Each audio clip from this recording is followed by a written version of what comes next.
This is Winnipeg Sports Talk Daily with Andrew Hustler Paterson and Michael Remis.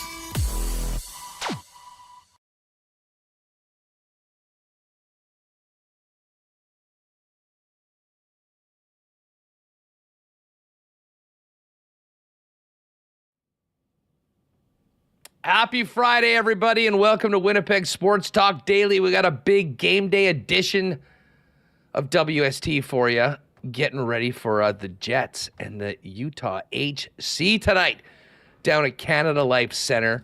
Calgary in town on Sunday, Wasack night, 5 p.m. start on Sunday. And, of course, the NFL championship games in the AFC and the NFC. We have lots to get to. Interesting morning down at Canada Life Center. Brad Lambert called up today by the Winnipeg Jets, and no Nikolai Ehlers on the ice. We'll hear from Scott Arniel in a minute, but don't get too worried. It sounds like Nikolai Ehlers is under the weather. Many of us have been under the weather the last few days, so he will be a game-time decision. Could still play tonight, but we'll tell you how the lines looked in the skate today, and Ken Weeb will join us.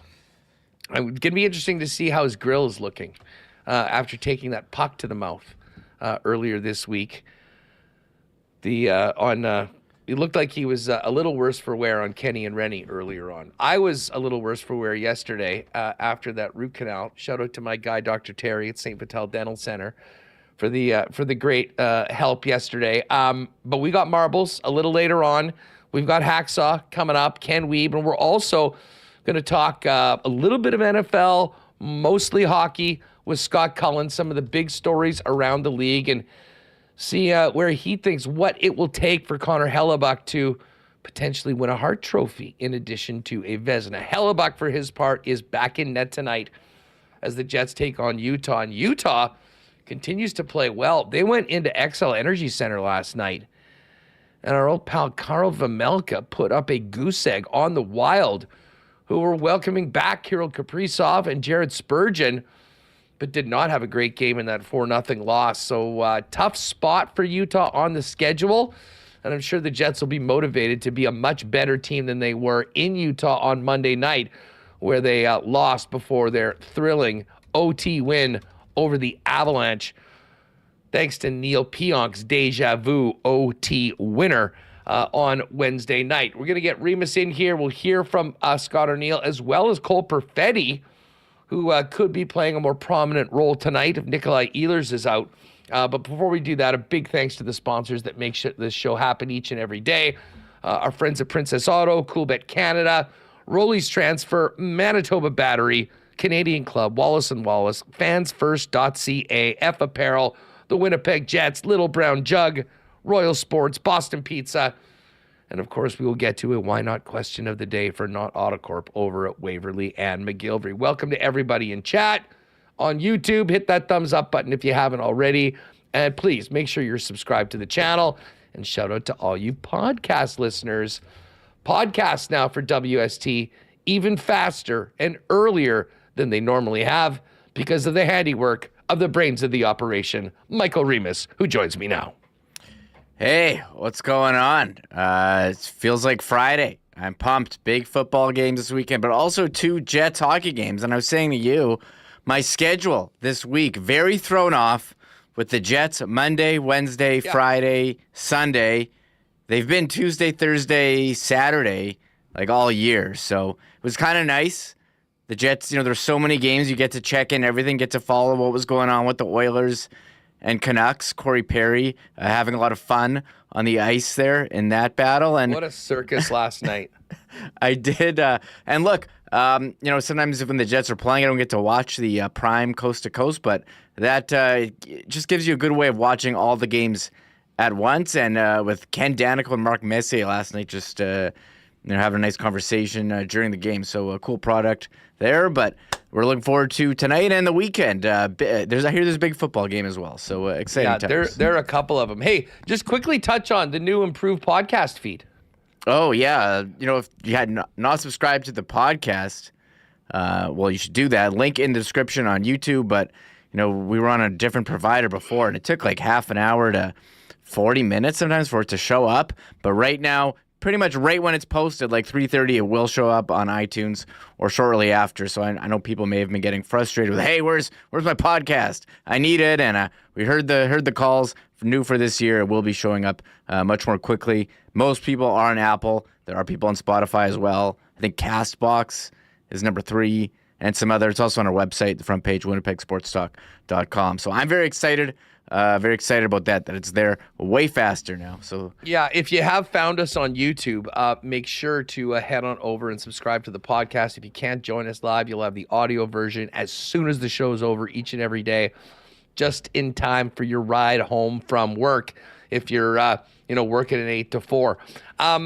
Just before we get to the Jets, you mentioned Corey Perry. What a circus last night between the Oilers and Canucks.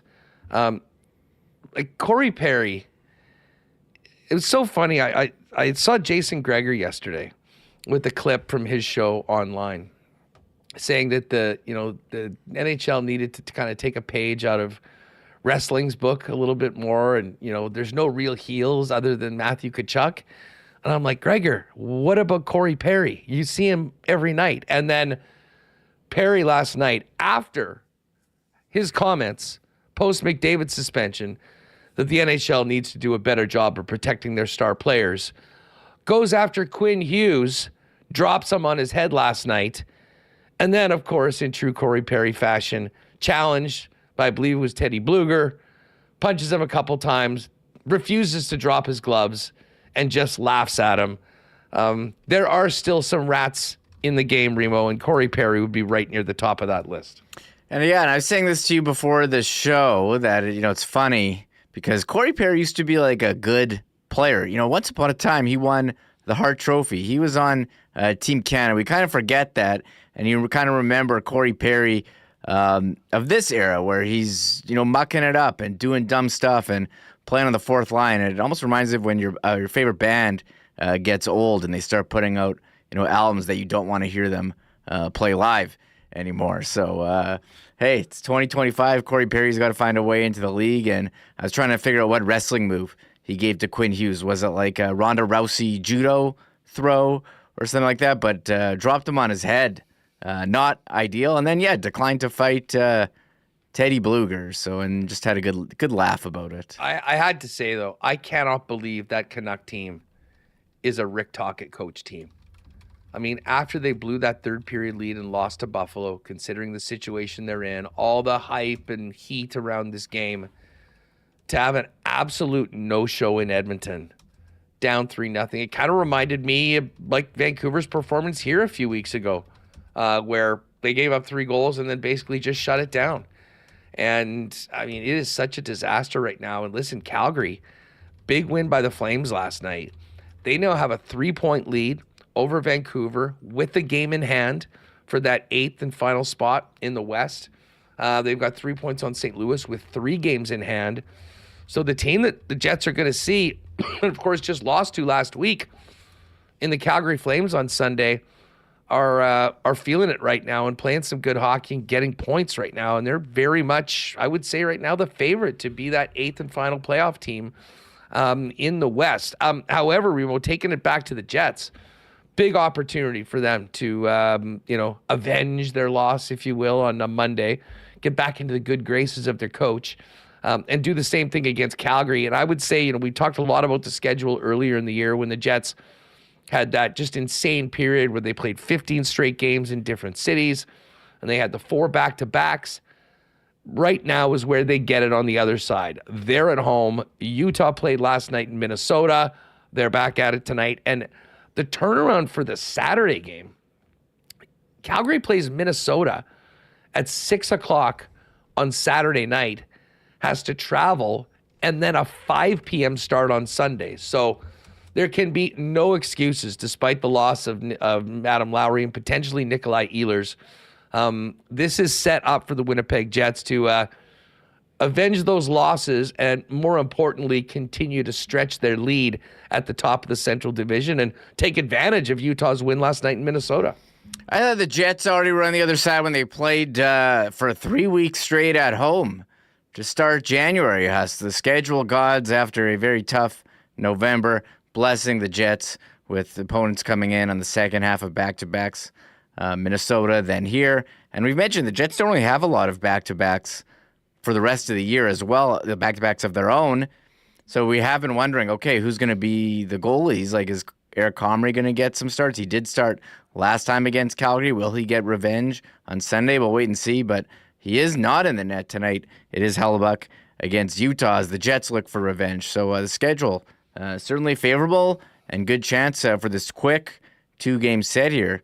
To put some more points in the standings and, I don't know, try to finish. The Jets, got to finish their own story and get that Central Division banner. We're still rattled since we haven't got over 2019 yet. We're still talking about it. Last year slipped away as well. And I know you and Scott Cullen are going to talk about the playoff race. That's just how advantageous it would be if the Jets were to end up finishing first, because the opponents, there's no easy out in the first round of the playoffs. It is in the Western Conference. It is going to be very hard unless you can get into that first spot and play, someone like Calgary, who no one thought would be in the playoffs. That would be a bonus. So you don't want to get matched up against Colorado, Dallas, I think Minnesota would all be very tough in round one, depending on who it is. Yeah, listen, it's no disrespect to Calgary, but there's 7 clear playoff teams right now in the West, and then one that, isn't quite at that level. But again, you got to win. But I'll just say this. I'd much rather play Calgary in the first round than Colorado or Dallas or Minnesota based on the body of work so far this season. So we'll see Calgary on Sunday. The focus tonight is on the Utah. I just keep on wanting to say Utah Grizzlies from the old IHL days. Yes. It is the Utah HC. And the Moose were in action last night, losing 5-4 to Grand Rapids at home. And then we find out that Brad Lambert was called up today. So kind of wondering what that was. Well, Nikolai Ehlers is under the weather. And again, may play tonight. It'll be a game time decision. But the way things looked today in the morning skate was Connor Scheifele-Velarde, Peretti with Vlad and Iafallo, Kupari in between Nino and Mason Appleton, and Brad Lambert centering the fourth line with Morgan Barron and David Gustafson, and Dominic Toninato returned to the Manitoba Moose. Doesn't look like we'll see changes on the blue line, although we'll get Ken's take on that a little bit later on. But let's hear from the coach who spoke a little earlier today, and obviously everyone wondering where was Nikolai Ehlers. Scott O'Neill talked about Ehlers being out of the morning skate and lineup changes that may or may not happen tonight for the 7 p.m. puck drop. What can you tell us what Nikolai Ehlers is? Just feeling under the weather, so we'll see. We'll just see how he is this afternoon. Kind of going around the team, so just kept him home. Just hopefully he gets better for tonight. Okay. If he's not available, what can Cole do in that power play spot? I know he played it when Nikolai was out before. Yeah, no, that's exactly. I don't want to get into if he's in or if he's out, but Fetz has done a great job when he filled in there when Fly was away, so it's just kind of seamless for us to go back to it. Sure, and you had a good response game against Colorado. What do you hope to see in terms of response against Utah based on how you weren't happy about it? Yeah, they thoroughly outplayed us down in their building, and we weren't at our best, and it's nice that we get another shot at them right away. Watched them last night go into Minnesota, play another strong game, so they're playing well right now, and we're going to have to be at our best to make sure that we get ourselves a win. Brad's just up in case Nick can't go. Yeah, we don't have an extra forward, so we made the switch yesterday, sure enough. We made the switch with Tony yesterday, and then thinking that we would maybe get through some situations here, but no, there's a little bit of a bug going around. Everybody's kind of seeming to catch it here. So. All right, so there's our Neil on what may or may not happen tonight, depending on Nikolai Ehlers' availability for the game this evening. You know, Remis will say this. Utah's won 3 in a row. Big shutout win last night with Vejmelka blanking the Wild. They're feeling it right now. They had a great performance against the Jets on Monday night. They get that win against Minnesota. This is a very tough spot on the schedule, turning it right around and playing again. But with where they're at right now, they're at 49 points. They are only 4 points back of the Calgary Flames. So, I mean, if they can get on a little bit of a winning streak, they could all of a sudden barge right into a legitimate chance to make the playoffs right now. So, despite the schedule and all that stuff that we often comment on and we've been talking about, the Jets are going to have to be ready because it does seem like Andre Tourigny's team is feeling it right now, and they'll look to build on it and hopefully carry that momentum for their perspective into tonight's tilt. Yeah, and you thought, okay, it's done for them after Dylan Guenther, their sniper, gets injured for an extended period of time. But Andre Tourigny, you saw it, before he's in the NHL at the World Juniors. I mean, he's been a great coach and seemed to have the game plan here, Huss, to try and take down the Jets. We saw it on Monday. It is the rematch now, and you mentioned the goalie, Vejmelka. He's got great numbers this year, 245 goals against, a 913 save percentage. You look at Connor Ingram, 329 goals against, 882 save percentage. When you need to win games, maybe you do ride the hot hand. And if you want to make some hay in the Western Conference, what better way than to try to take down the number 1 team? So Utah, it's funny. Like I hate the Arizona Coyotes. Just bad taste in my mouth when I think of the Coyotes, Huss, that they used to be here. They took the records. They had those ugly jerseys. Utah HC, maybe my favorite team in the NHL now. Love their jerseys. Love Salt Lake City. Love this young up-and-coming roster. Utah HC is just such a way more exciting team than the Arizona Coyotes. So we didn't touch on this earlier this week, but their trademark application for the Yetis got denied. Yes. So I would be cool with them just sticking with Utah HC. I'm not sure if they're going to do that or not. But I guess we'll find out. But it doesn't look like it's going to be the Yeti or Yetis. And right now, all they're worried about is not what their jerseys or their name will be next week, who's getting wins and try and get back into it. We mentioned that Vejmelka shut out the Wild last night. Connor Ingram is confirmed tonight for the Minnesota Wild. But from a Jets perspective, Cole Perfetti's been struggling. We've talked about that for the last few weeks.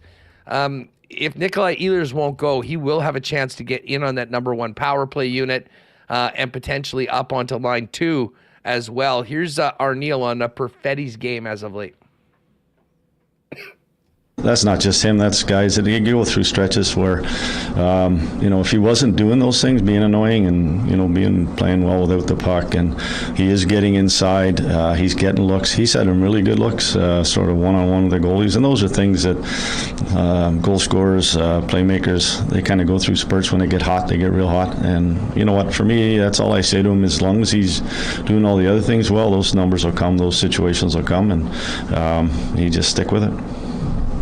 Is there a particular aspect of his game in terms of getting to the inside, or those battles that maybe you've seen develop the most, that's helping him the most stay in those books for you? Well, I think the things, one of the things we talked about this summer, and then we kind of sort of talked about throughout the early part of the year, is that he's not going to win against some of these big defensemen or some big centermen. It's all about him kind of using his, sort of his stick and using his quickness, or, getting inside faster, or sort of anticipating being on the right side of the puck before the other guy gets there. And I think that's where he's been doing it a lot better. He's not getting pinned against walls. I think in the past he's kind of turned into the traffic and got himself cornered. I think he's doing a really good job of getting away from traffic.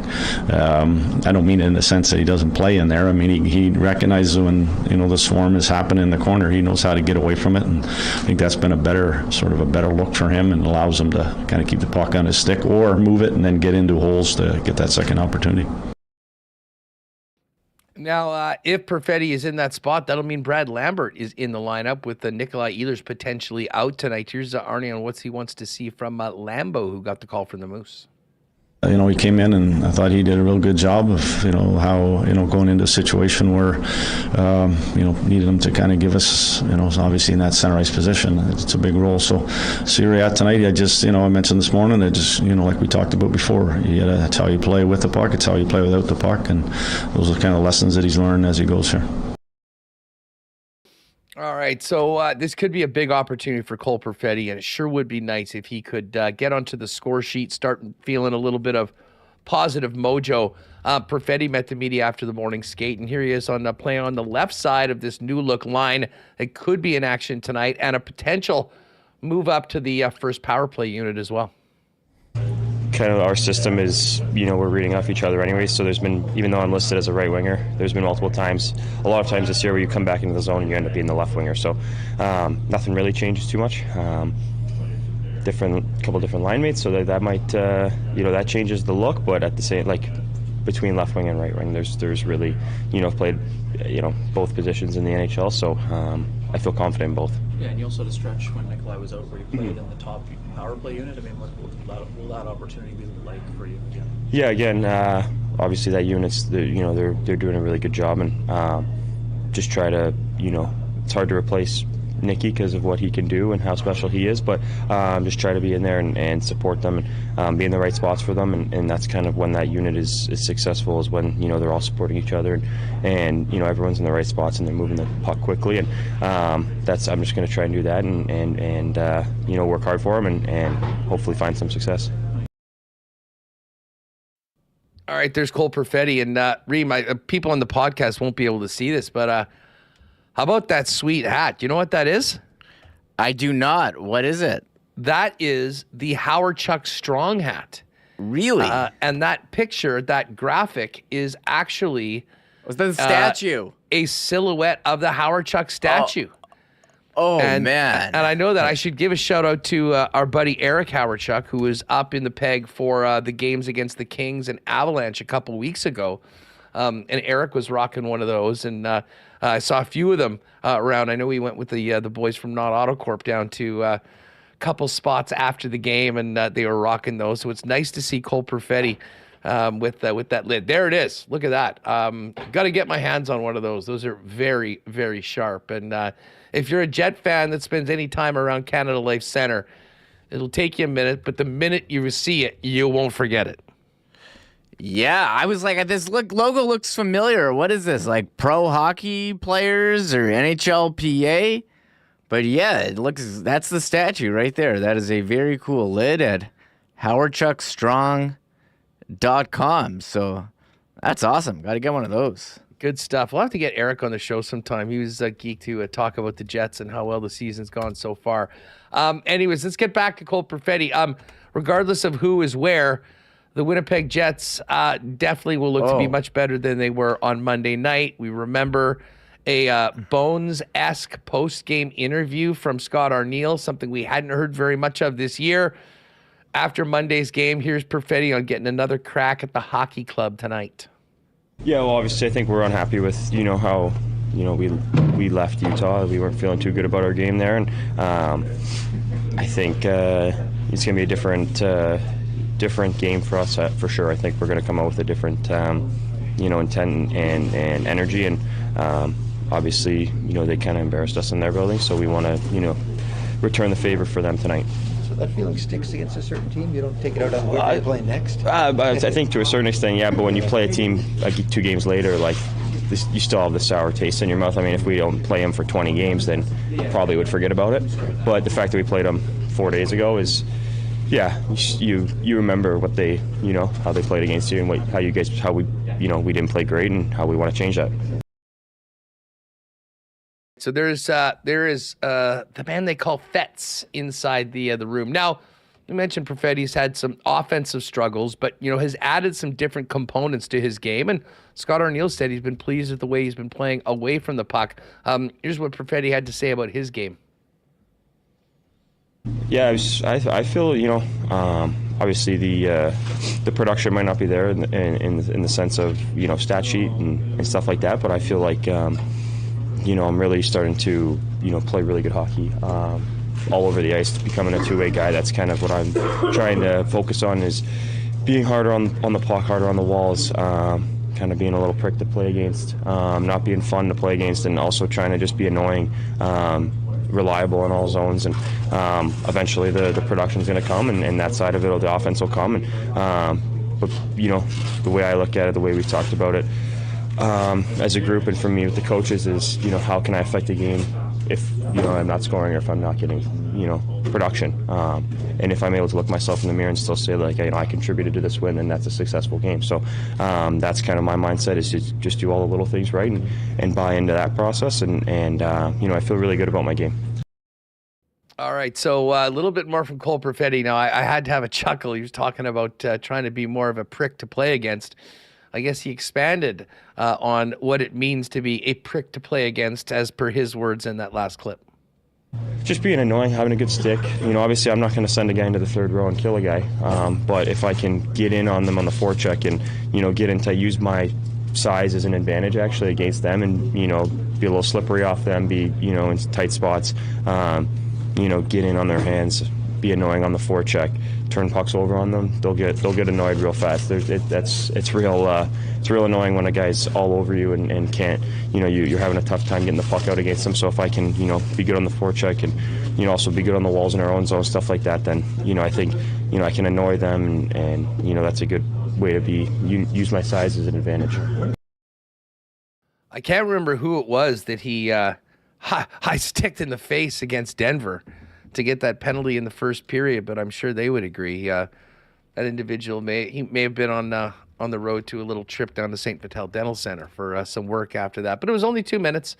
But hey, Peretti, if he's on PP1 and moving up in the lineup tonight, it'll be a big opportunity for him to start feeling a little bit better about the offensive side of his game, but certainly do think that he's really come a long way as a 200-foot player than maybe what we saw last year when he had a tough time staying in the lineup in the second half of the season.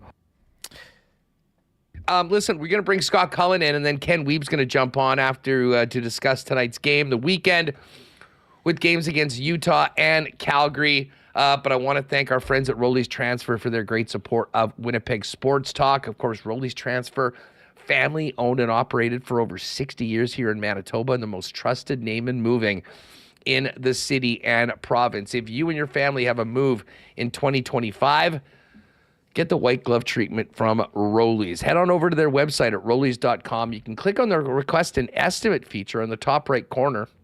Make sure to put in the promo code WST for a special discount on moving services and moving supplies, and let them know when you'd like to move, where you're going to, and what needs to go. And the friendly staff at Rolly's will turn it around quickly with a great quote for you and get you locked in to make that next move for you and your family. And maybe, just maybe, you'll see the new Rolly's Winnipeg Sports Talk truck in front of your house that is now on the streets of Winnipeg as well. If you're moving in 2025, make it Rolly's. Find out more or request an estimate today over at rollys.com. Hey, Donnie and the gang at Manitoba Battery have been with us for a long time. And I've been telling you, you can shop local and get the best prices in town on batteries for literally everything. Now, of course, now's when people are needing car and truck batteries because it has been cold. We got a little bit of a let up right now. But if you do have battery needs, get on down there. And like one of our great loyal listeners, Scott Westman, mentioned in our Discord, said, got to admit when Andrew is correct, went to Manitoba Battery, 40% cheaper than Costco, and a better warranty to boot, in and out in under 5 minutes. Of course, he went into one of their two locations, Dovercourt Drive or Logan Avenue. But Donnie and the gang will also deliver to you for free anywhere inside the perimeter with any purchase over $60. It's just that easy. For all your battery needs, shop local and get the best prices in town at Manitoba Battery. Find out more at manitobabattery.com. And hey, gang, if you are looking to up your menswear game as we get into February, closer to spring, wedding season, of course, get on down to F Apparel, the #1 spot in Manitoba for custom men's clothing. Custom made to fit. You'll never look better with the experts at F. Custom suits beginning at $400, chinos, golf pants, custom shirts, both tucked and untucked styles, and the biggest and best selection of menswear accessories in town. And if you're involved in a wedding this summer, make sure to talk to the guys at F about a special discount for the wedding party when you get your suits at F Apparel. For all your custom menswear needs, make it F Apparel, 190 Smith Street downtown. You can also hit them up online at that's EPHapparel.com. Find out more and make an appointment to come in for a fitting. All right, Weber's going to come up with much more on tonight's game against Utah and Saturday against Calgary. Right now, though, let's welcome in Scott Cullen on Winnipeg Sports Talk. Scott, what's going on? Great to catch up again. How are you? Yeah, I'm great. Thanks for having me back. Always a pleasure to catch up with you, man. We had some great fantasy hockey conversations over the years, and got to tell you, fantasy hockey players that invested in Winnipeg Jets early on this season probably quite happy with their selections. For sure. And, I mean, the most obvious being Connor Hellebuyck, and over the course of his career, I think it's fairly well established that Hellebuyck has been the best goalie in the league. But in the past 2 seasons, it's like he's sort of cemented that position that, in case you thought there were other viable challengers, if you thought Shesterkin was a contender or something like that, I think we've just established that, all right, it's Hellebuyck, and then there's a whole other tier below him. And the fact that he's playing so well just sort of backstops everything else that the Jets do. And we've talked over the years, right, about all the skill that the Jets have up front. And they always have guys who can put the puck in the net, and between Connor and Scheifele and Ehlers. And you've got kind of the strong goaltending at one end, and you've got the offense at the other end. It's no surprise that they're having a strong season. The thing that we consistently talk about with the Jets is they have this daunting division to get through. That even as great as they are, that the Avalanche are going to be there. The Stars are going to be there, and those are going to be tough tests to win along the way. Well, there's no doubt about it. And that's actually why, and we sort of, have at least the opportunity to seriously talk about it right now, the carrot of finishing first in the Western Conference right now, because it really does seem like you've got 7 teams that are locked. And then the battle, and listen, credit to Calgary last night, Vancouver, my God, they look checked out. I mean, that was pathetic last night. But I think you'd agree that getting a first-round matchup against Calgary, with all due respect to them, they've been great this year, and I think they've overachieved in most people's expectations. A very different matchup than going up against one of those 3 teams that you mentioned in the Jets division.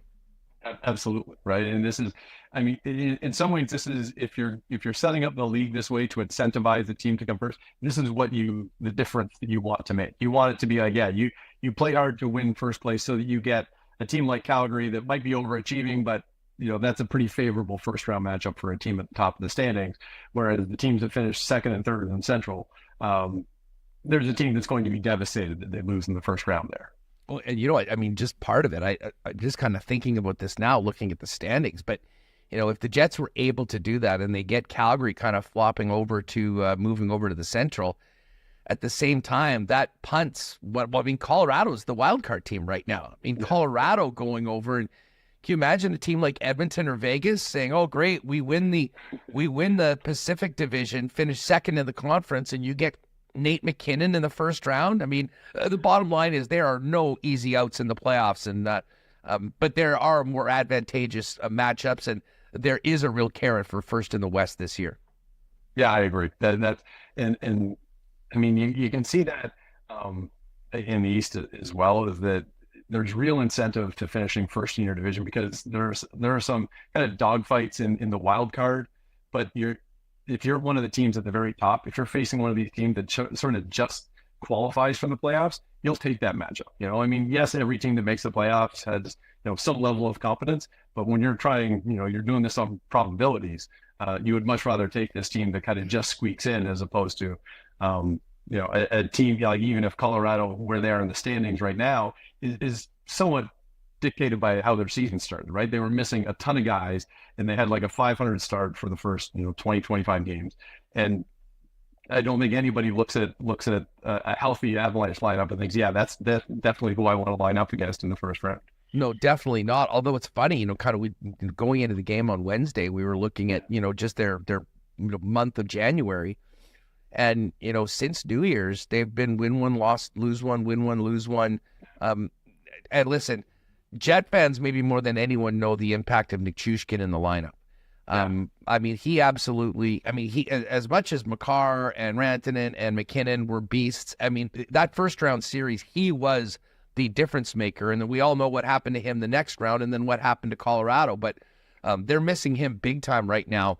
But every point's so valuable. And just while we're talking about winning conferences, I mean, it is just amazing. You look over in the East and the Washington Capitals, who basically won a turtle race for the final wild card spot last year, are like 8 points clear of anybody else in the East. It is one of the great stories, and credit to Spencer Carberry, Alex Ovechkin, the season he's had despite the time he missed. Even our old pal PLD has sort of resuscitated his career, maybe less in an offensive standpoint, but I mean, what an amazing run that this team has had so far. Well, and to go from, like, they made, as you say, a turtle race, they made the playoffs last year with a minus 37 goal differential. It was absurd. And now this year, they're plus 51. I think it's the best in the league, or right up there with the best in the league. And you can look at some of the moves that they made. They brought in Jacob Chikrin and Matt Roy to help on defense, and they held Logan Thompson to give them a more solid goaltending tandem. But you know, we saw those moves in the offseason and didn't immediately think, oh, wow, the Washington Capitals are going to be amazing. But they just have. And so I'm, full credit to all the players that you mentioned, that, that Dubois has gone from where he was last year in Los Angeles and seemed like he was radioactive, that he has found a spot in Washington where he can contribute. And maybe he isn't the dynamic offensive force that they might have hoped, but he's certainly been a solid player for them, and on a team that's having this much success, they don't have much right to complain. You know what might be the craziest thing, all as we get ready for the Four Nations? That Logan Thompson, who by any measure has been the number 2 goalie in the league this year, somehow didn't manage to crack the Canadian roster. And I realized this was a couple months ago, but he had the great start. And I guess people just didn't really believe it at that time. I mean, you'd have to think there's some regret within the Team Canada management that, considering that is our one perceived weakness, that the guy playing the best isn't on the team. Well, and like goaltending in Canada has been a huge issue, right? In recent years, as you start looking at these best on best type rosters, and you see like the Americans are shoving superstar goalie after superstar goalie at Hellebuyck, and then you look at what Canada's got, and it does. It kind of stings that you're looking at the way Logan Thompson has played, and we might have used a Logan Thompson. I get in a short tournament, you can hope that whoever you take, will play well enough and give Canada a fighting chance. But that does look like the big Achilles heel for Team Canada.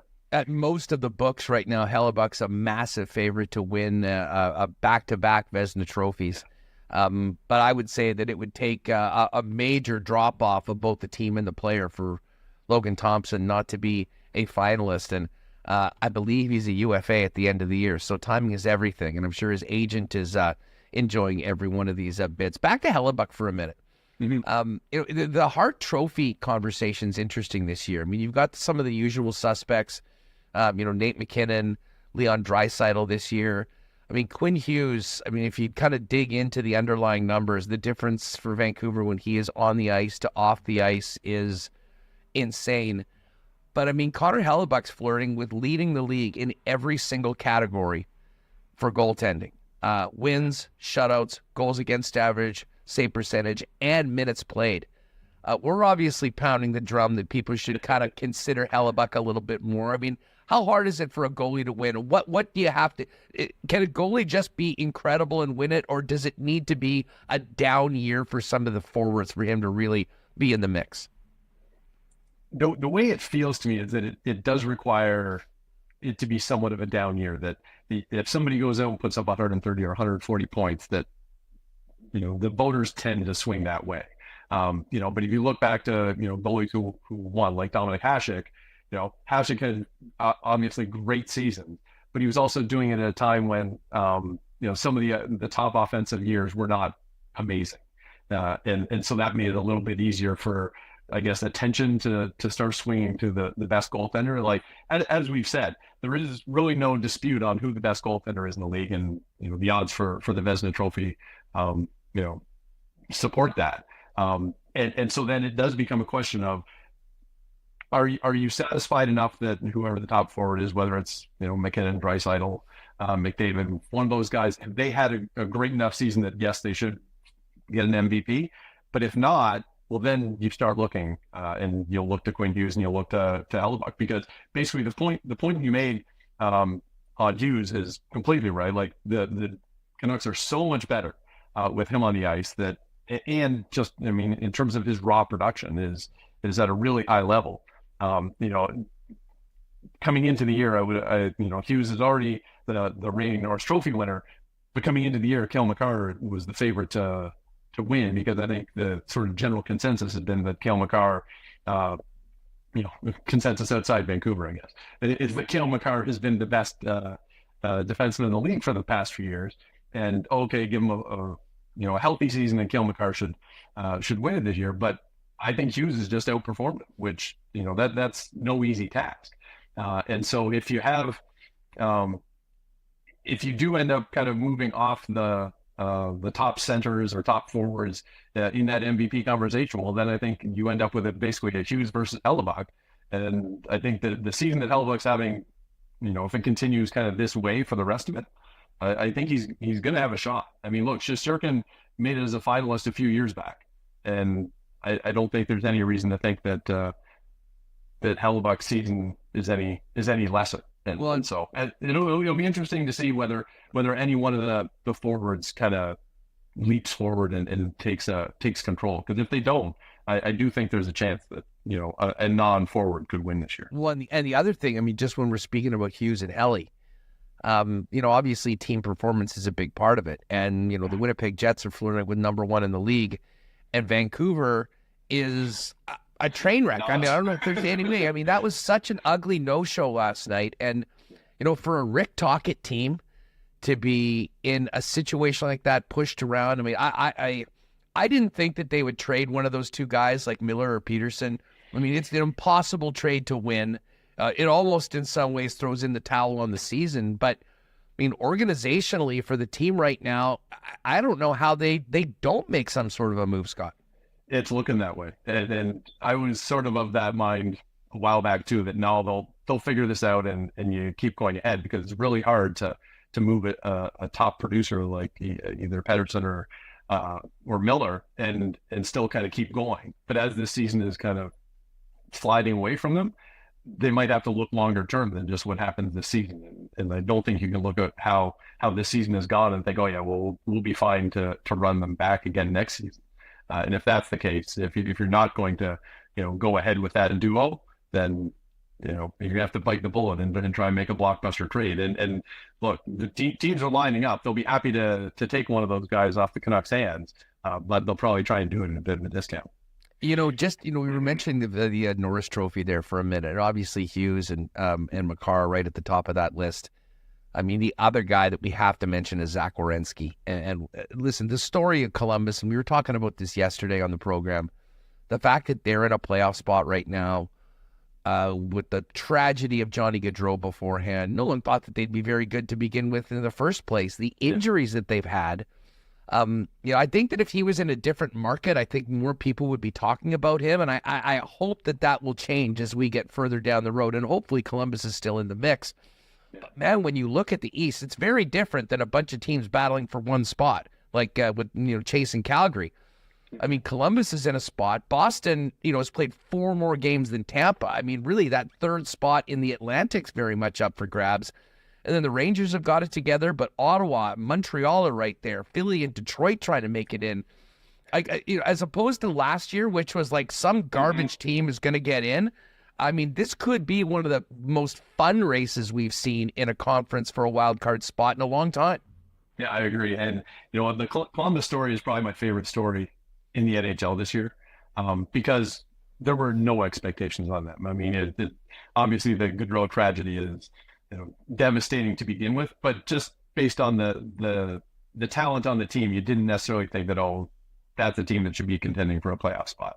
But full credit to Dean Evison, who stepped in there, and really he's brought the best out of virtually everybody. Like Werenski is one, but Werenski has been a very good defenseman and productive player for a long time. It just so happens that this year he's kind of taken it up to, another tier. But you've got Kirill Marchenko and Dmitry Voronkov, who are playing with Monahan on the top line. And then when Monahan gets hurt, they move Adam Fantilli in there. And Fantilli, who had been kind of unremarkable for the first couple months, just stepped in and kept things going on that top line. And Kent Johnson, who, had sort of stalled in his development, really had a tough season last year. He has been on fire this year. And, that kind of scoring depth for the Blue Jackets. I mean, not only are they, contending for a playoff spot, but they're a fun team to watch. They score goals. And, that if they were really kind of serious about things, they might tighten up a little bit in their own end and improve their goaltending. But they're a fun team to have in that mix. And so that, to me, that's, probably the best story in the NHL this year. Scott Cullen is with us here on Winnipeg Sports Talk. Hey, I wanted to ask you, I know you do a lot of work in, gaming, sports betting and whatnot. Often when we have teams come to Winnipeg, they're either going to Winnipeg and then playing the Wild, or going to Minnesota and then coming to play Winnipeg. How impactful is it when you are, whether it's evaluating lines or whatnot, how impactful is that getting the team on the second night of a back-to-back? For instance, Utah had a great game last night. They shut out Minnesota at the XL Energy Center, but then travel after the game, get here, and are playing a Jets team that, was off yesterday and practiced this morning. When we're picking games, how much does that affect the odds in your mind, and how impactful is that when you're hopefully trying to get a winner? Well, when you're the rested team facing a team on the second game of a back-to-back, like that's a significant advantage, and not just because of the travel. I mean, I think actually, if you go back to COVID, we sort of found that it was the travel that is really the big issue for these teams, because when teams would play back-to-back when they were in the bubble, it really didn't seem to have this big issue because, well, they were all in the same place all the time. But when you incorporate the travel into it, and that starts to have the effect. And on top of that, usually what happens when you're playing back-to-back is you're getting the second goaltender, depending on how a team has set up their rotation on goalies. But if you're getting the backup goaltender for a team that has just played the night before, obviously the line, I mean, the Jets would be favored against the Utah anyway, but it would certainly move it even further in Winnipeg's direction, given the fact that the Jets are rested and Utah's not. Yeah, our old buddy, our nemesis, Mr. Vejmelka with the shutout last night. It'll be interesting to see whether they run him back or swap it up. Hey, before we go, I've got to ask you about a big weekend in the National Football League Conference Championship games. I mean, for my money, the best Sunday of the year. NFC, Jaden Daniels, Washington, 6-point dogs going into Philly to take on an Eagles team that has a great defense, but the offense outside of Saquon Barkley hasn't really been, Super Bowl caliber, shall we say. Is this going to be a close one? Would you take Washington with the points, and do you give them a chance of pulling the upset?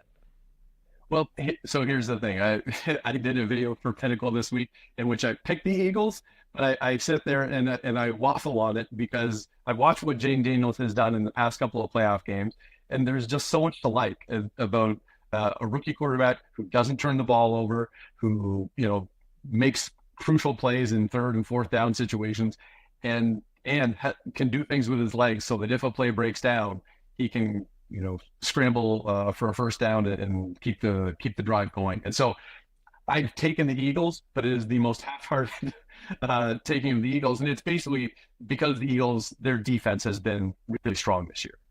They're third in EPA per play against all season, whereas Washington is somewhere in the 20s, I want to say 22nd or something like that. And that's kind of the big difference. Both teams over the course of the season have well above average offensive numbers. There's some reason to be concerned about Jalen Hurts' health, to say nothing of his performance in addition to that. But I also think that the Eagles, they may just keep handing the ball to Saquon Barkley and letting him run wild. And so I'm leaning to the Eagles there, but I expect it to be a good game. And then the AFC Championship game, another chapter in this great rivalry between the Chiefs and the Bills. Buffalo has come so close. I mean, the 13 seconds, Mahomes going in and Bass missing the field goal last year at home, but they get another crack. Is this the Bills' year to get it done, or is the boogeyman going to end it the way the last 3 postseason meetings has and go back to the Super Bowl and maybe make a three-peat like no other team has? I was going to say, I think you're going to love this, Hustler, because I sit here and I've been very pro Josh Allen this year. He's had a fantastic season. I think he's just awesome. And I'm still taking the Chiefs because as much as the Chiefs, for the first, half or 2/3 of the season, they sort of just seemed to do just enough to win. There were a lot of games where it seemed to be unnecessarily close for a team that ended up, winning 15 of 16, before, rolling out a backup lineup against the Broncos at the end of the season. And basically what we've seen from the Chiefs is that when they need to, they can get the job done. And I found a stat last week that said from 2018 to 2024 that if you compare Patrick Mahomes on third down and longer than 7 yards, his EPA per play is like 0.39. And you go, well, what does that mean? I go, well, the second best in the entire NFL over that time is Justin Herbert. His is like 0.184. And it's like, if you're putting this on a graph, Patrick Mahomes is so far off the chart compared to all the other starting quarterbacks in third and long situations. Well, this is how they do it, is that when you think that, we've got him in 3rd and 8 and this is a tough spot, and they just extended the drive again and they extended the drive again. And I'm afraid that's what's going to happen to the Bills here, is that they're going to think that they have the Chiefs at hand and somehow Mahomes is going to get it done, because that's just what we've seen. Well, regardless of who wins, if history tells us anything, the game will be close. It'll be incredibly entertaining. It will go the distance, and it will probably hit the over. So bring it on. Let's have some fun on Sunday. Scott, great to talk to you as always. Thanks so much for jumping on, and let's stay in touch. You got it. Thanks for having me.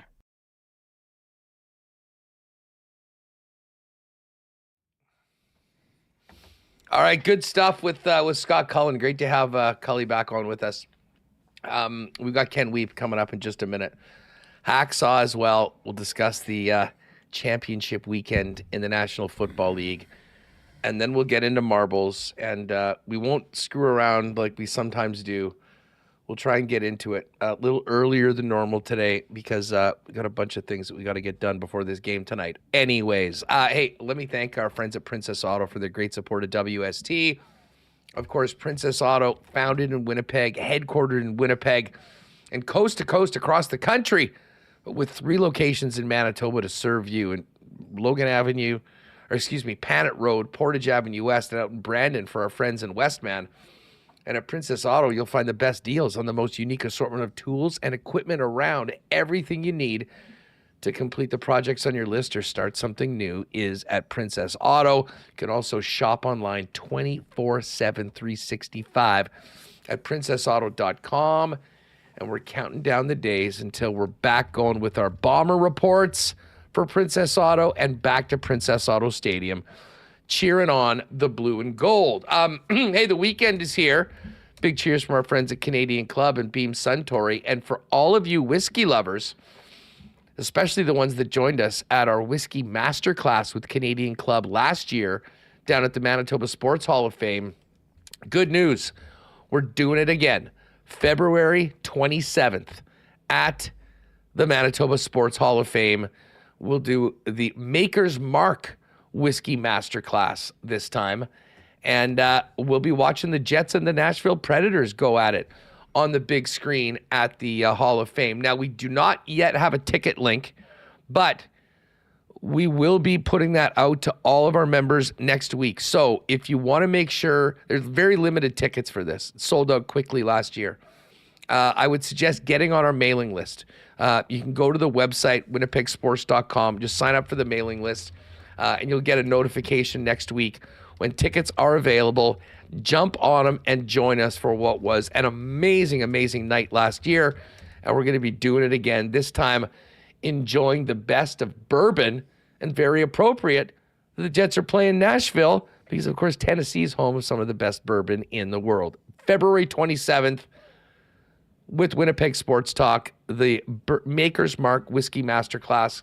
And in the meantime, pop by your local Manitoba Liquor Marts for Maker's Mark, and, of course, the best taste of Canada's favorite Canadian whiskey, Canadian Club, available for you this weekend. A huge thanks to Wallace & Wallace for their support of Winnipeg Sports Talk.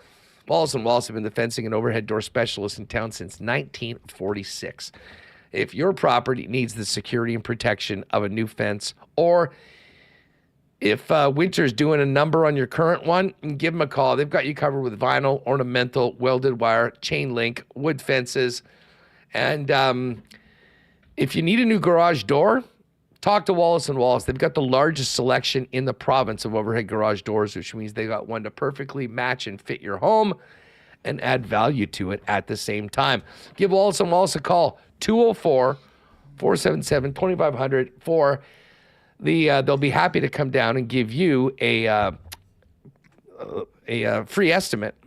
Excuse me, a little flustered here with my sickness. They'll be happy to come down and give you a free estimate. And, of course, you can also find out more online, wallacedoors.com, wallacefences.com, or pop down to their showroom on Lawson Crescent just off of Kenaston. All right, we've got all sorts of things happening in the chat right now. Great crowd today, well over 400 people. It could be a big marble race today. Very big marble race today. Looking forward to that. And as I said, Ken's going to join us in just a few minutes. Hey, while I've got a minute before Ken comes to talk Jets with us, do not forget our next WST night at Canada Life Center, our game of the month for February, is on the 7th, Friday night. We've got 2 Friday night games left. It's going to be the Winnipeg Jets and the New York Islanders, the final game before the break for the Four Nations tournament. We get the Islanders coming into town a Friday night, heading into the weekend and the break. What better time to grab your tickets and join us as we look to go 5-0 on the season in Section 316. And, of course, your ticket also includes a beer, a beverage of your choice, some early entry, and revelry with the WST crew. We've had such a great time so far with our first 4 games. Hopefully you can join us. What you're going to want to do is go to winnipegjets.com/WST, click on that link, grab your seats, and we'll see you in 316 for the game February 7th, Friday night, against the New York Islanders. Remo, get back in here. People are fired up today. Yeah. Lots of talk about the usual topics in and around it. But as I said, first place problems. Yeah, first place problems, arguing over the backup goaltender and the 6th defenseman, trying to keep those arguments not running throughout the show. Although if anyone does have any Logan Stanley hot takes, go to the video we posted today, Hustler with Murat from Wednesday. Murat, with an in-depth conversation, has maybe his best appearance ever, talking about the boardroom meeting with Murat, Mike McIntyre, and Kevin Cheveldayoff, where they did spend a lengthy time talking about the Winnipeg Jets' 6th defenseman, Logan Stanley. So people are leaving the hot takes in there and, trying to, I guess, figure out the process there. So we don't need to go. I think what's been said or what can be said has been said. So I'm just trying to report on what's going on in the chat. But great to see so many 430 people in chat here on a Friday. People are fired up. Jets home game, 2 games this weekend in first place. Maybe, or it could just be everyone's here for the marble race. I'm not sure. I mean, it's all. There's a lot. People are fired up from the game on Wednesday, the big weekend coming up. We're going to talk some NFL with Hacksaw before we get into the marbles.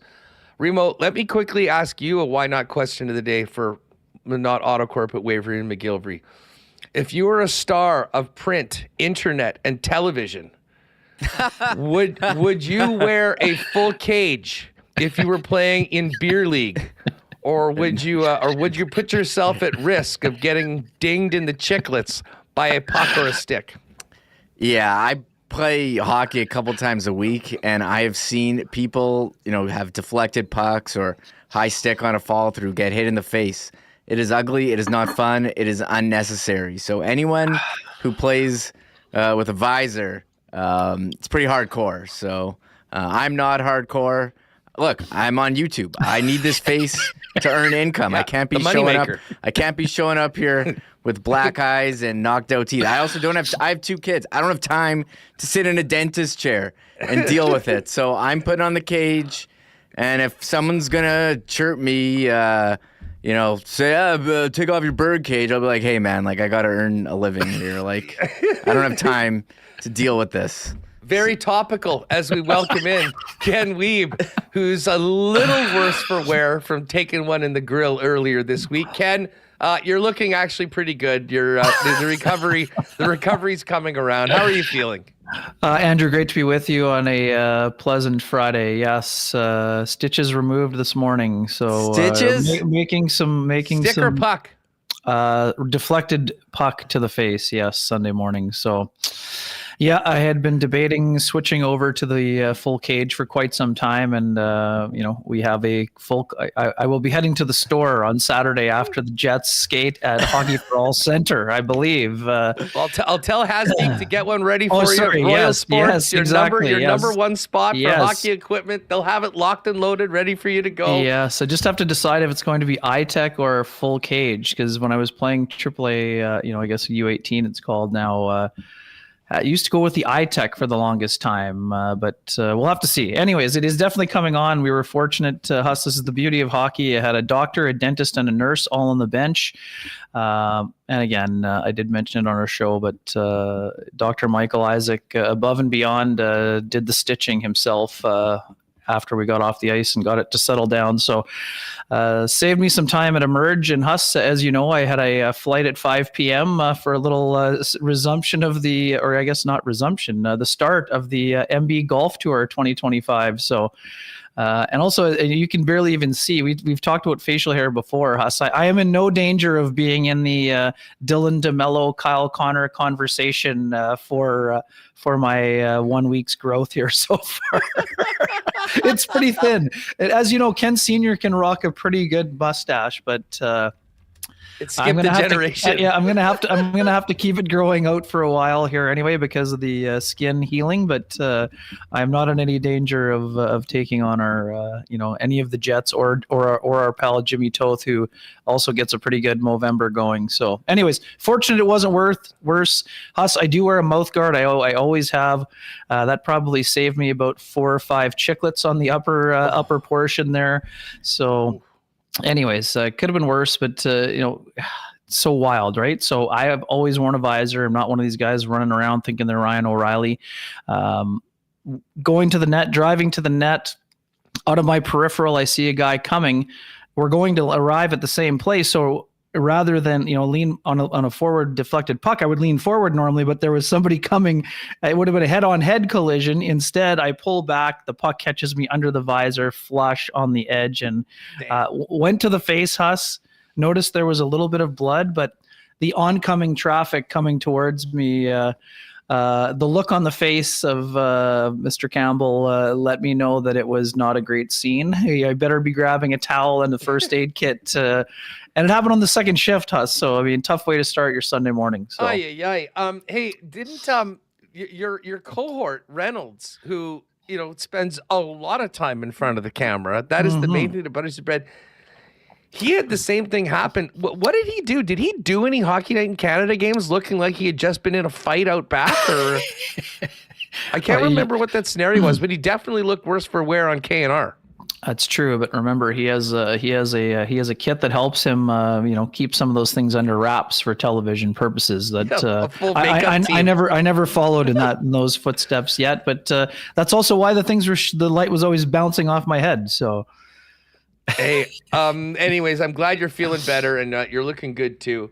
Hey, and you had a good time in KC, I assume, right? It must have. How's Raj? How's our boy Raj doing? He was doing phenomenal. I was originally planning on going this weekend for the AFC Championship game, but due to an opportunity for this thing that I'm doing next week, I had to move it up a week. And it was awesome. I mean, a heck of a game. The defense came up big in the second half. I got to listen to multiple hours of Chiefs derangement syndrome on all of the sports radio stations on the way back, and now I'm ready for the AFC Championship game tomorrow. I cannot wait.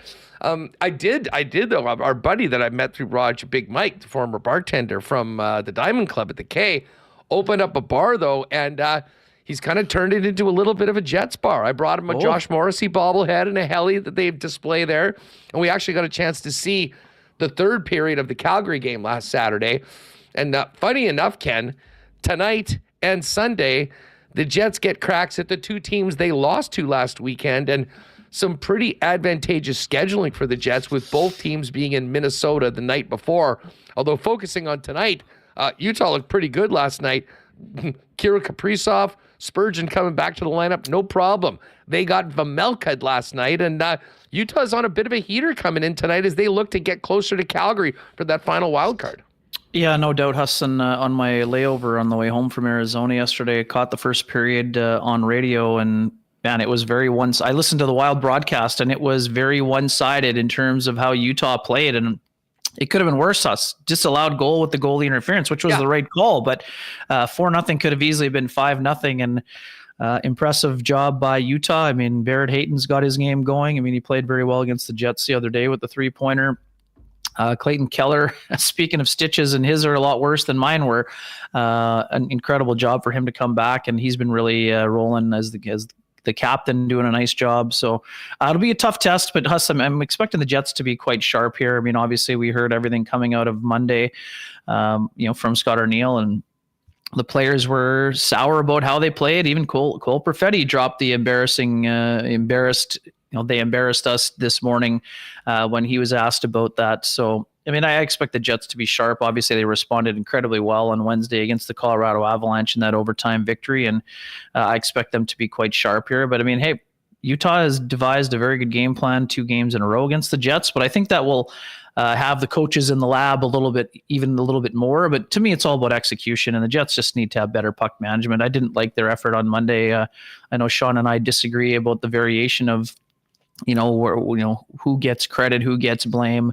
He saw it as more of a couple of incidents. For me, I thought it. Well, and the players too, Huss, right? I mean, and for me, I just thought their effort wasn't. I mean, again, structurally, yes. I mean, structurally, outside of a couple of decisions, maybe they were okay. But I didn't like the compete level. I thought it was one of their worst games of the year, quite frankly. And I don't think Scott Arniel uses the club in the bag that you can only use maybe 2 or 3 times in a year on a game if he thought it was a steady effort that was marred by a couple of miscues, if you will. But they certainly responded. Again, teams are going to have this. Hey, let's just put it this way: when the Jets used to have games like that in the past, we're talking about leaking gravy and like absolute beatdowns in Minnesota on Black Friday, right? I mean, this was still, yes, lopsided, but not to that degree. The standard's pretty high with this team. For sure. And I just think that they had more to give in that game. I think that was maybe the biggest thing. I mean, obviously it's easy to say it's harder to really get the full context when you're on the couch versus in the building. But I thought that they had a lot more to give. And, I think they're going to be giving a lot more this evening. Let's just put it that way. Well, let's go. Just before we kind of dive into this weekend, I just want to rewind to a Wednesday. And of course, what a bizarre ending. I mean, an identical OT winner by Neil Pionk. Clap City, baby. Clap City. Clap City. Same building, same spot on the ice, first shift of overtime. But thoughts on the way the team played? It was a white knuckle ride in the third period. And that's going to be the case with an Avalanche team that has the sort of talent that they have. They weathered a goal from McKinnon. They weathered a highlight reel goal from Makar and ended up getting the win, and did it without Adam Lowry, who arguably plays an even more important role than he does every night when you're playing the Colorado Avalanche. Yeah, no doubt. And I think that's where the Jets deserve a lot of credit. It's super interesting. I mean, at times I thought that the Scheifele line needed a bit more, but, guess what? When you're out against McKinnon, you don't have the puck nearly as often as you usually do. And then, Kyle Connor finds Scheifele for those 2 chances, and Blackwood absolutely makes an incredible 2 pad saves with the left pad. So I like the way they defended in that game, even though maybe they weren't generating as much as you're used to them seeing. But on the road, that's what's going to happen in the matchup game, especially as you mentioned when Lowry is out. Liked how the trickle down went for some of the players, Nemesnikov, Kapari, Gustafsson getting himself on the board with a really nice backhand sauce pass to Morgan Barron. I just thought that the Jets were very good in terms of effort. Yeah, I mean, you're going to allow some scoring chances, but at the same time, I thought that they minimized the damage on a lot of fronts in that game. And yes, 2 highlight reel specials, of course, probably a little bit of a bad change on the first one.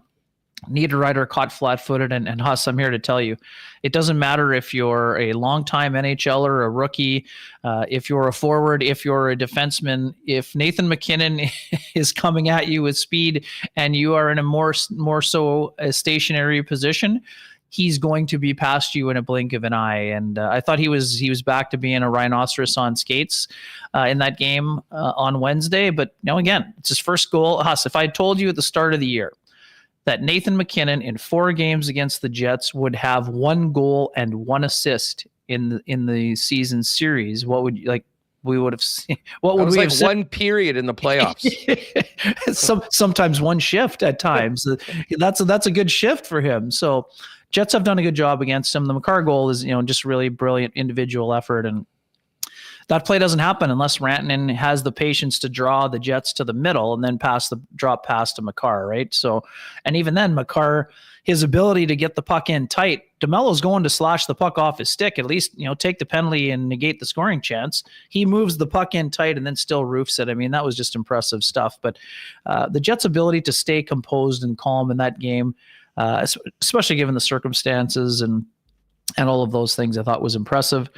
Defense corps, rock solid again. Morrissey, brilliant. I mean, right, we always talk about the matchup game, right? I mean, in the last week and change, Josh Morrissey's gone head-to-head with Quinn Hughes and Cale Makar and been right there with them, and probably better. I thought he was better than Quinn Hughes, obviously, and again, Hughes had no help in that game, but he was as good or better than Makar in the game on Wednesday also. So, I mean, when you're trying to work your way up the board on the Norris rankings, I mean, that's what you got to do. You got to outplay the guy across from you, even though I get it.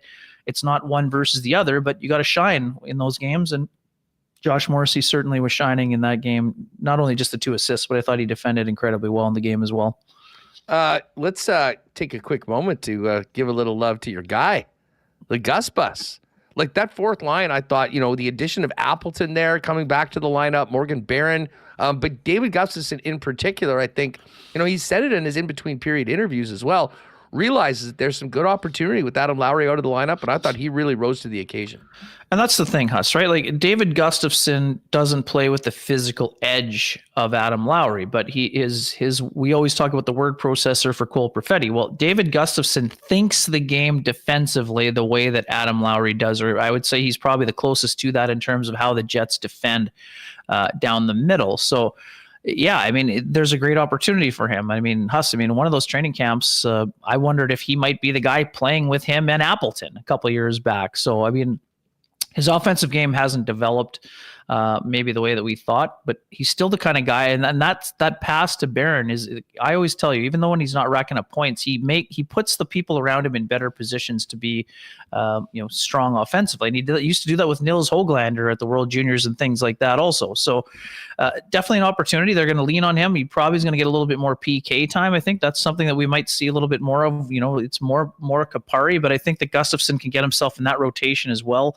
It's going to be leaned on a little bit more for faceoffs because we know the struggles that Vlad Nemesnikov has had in that department, even though he's been a little bit better this year. So definitely a good opportunity there. And Huss, you and I have been talking about this probably, it feels like it's been about 3 weeks for sure. Morgan Barron, he's got the motor running. I feel like Morgan is skating better than he has all season. Yeah, I mean, he's joking about, that's a tap in. Well, hey, he went to the right spots. He went to the blue paint. He got a reward after a great pass by his line mate. But I've liked the way the 4th line has been able to churn and create offensive zone time. And when they chip in offensively, it's obviously a bonus for them.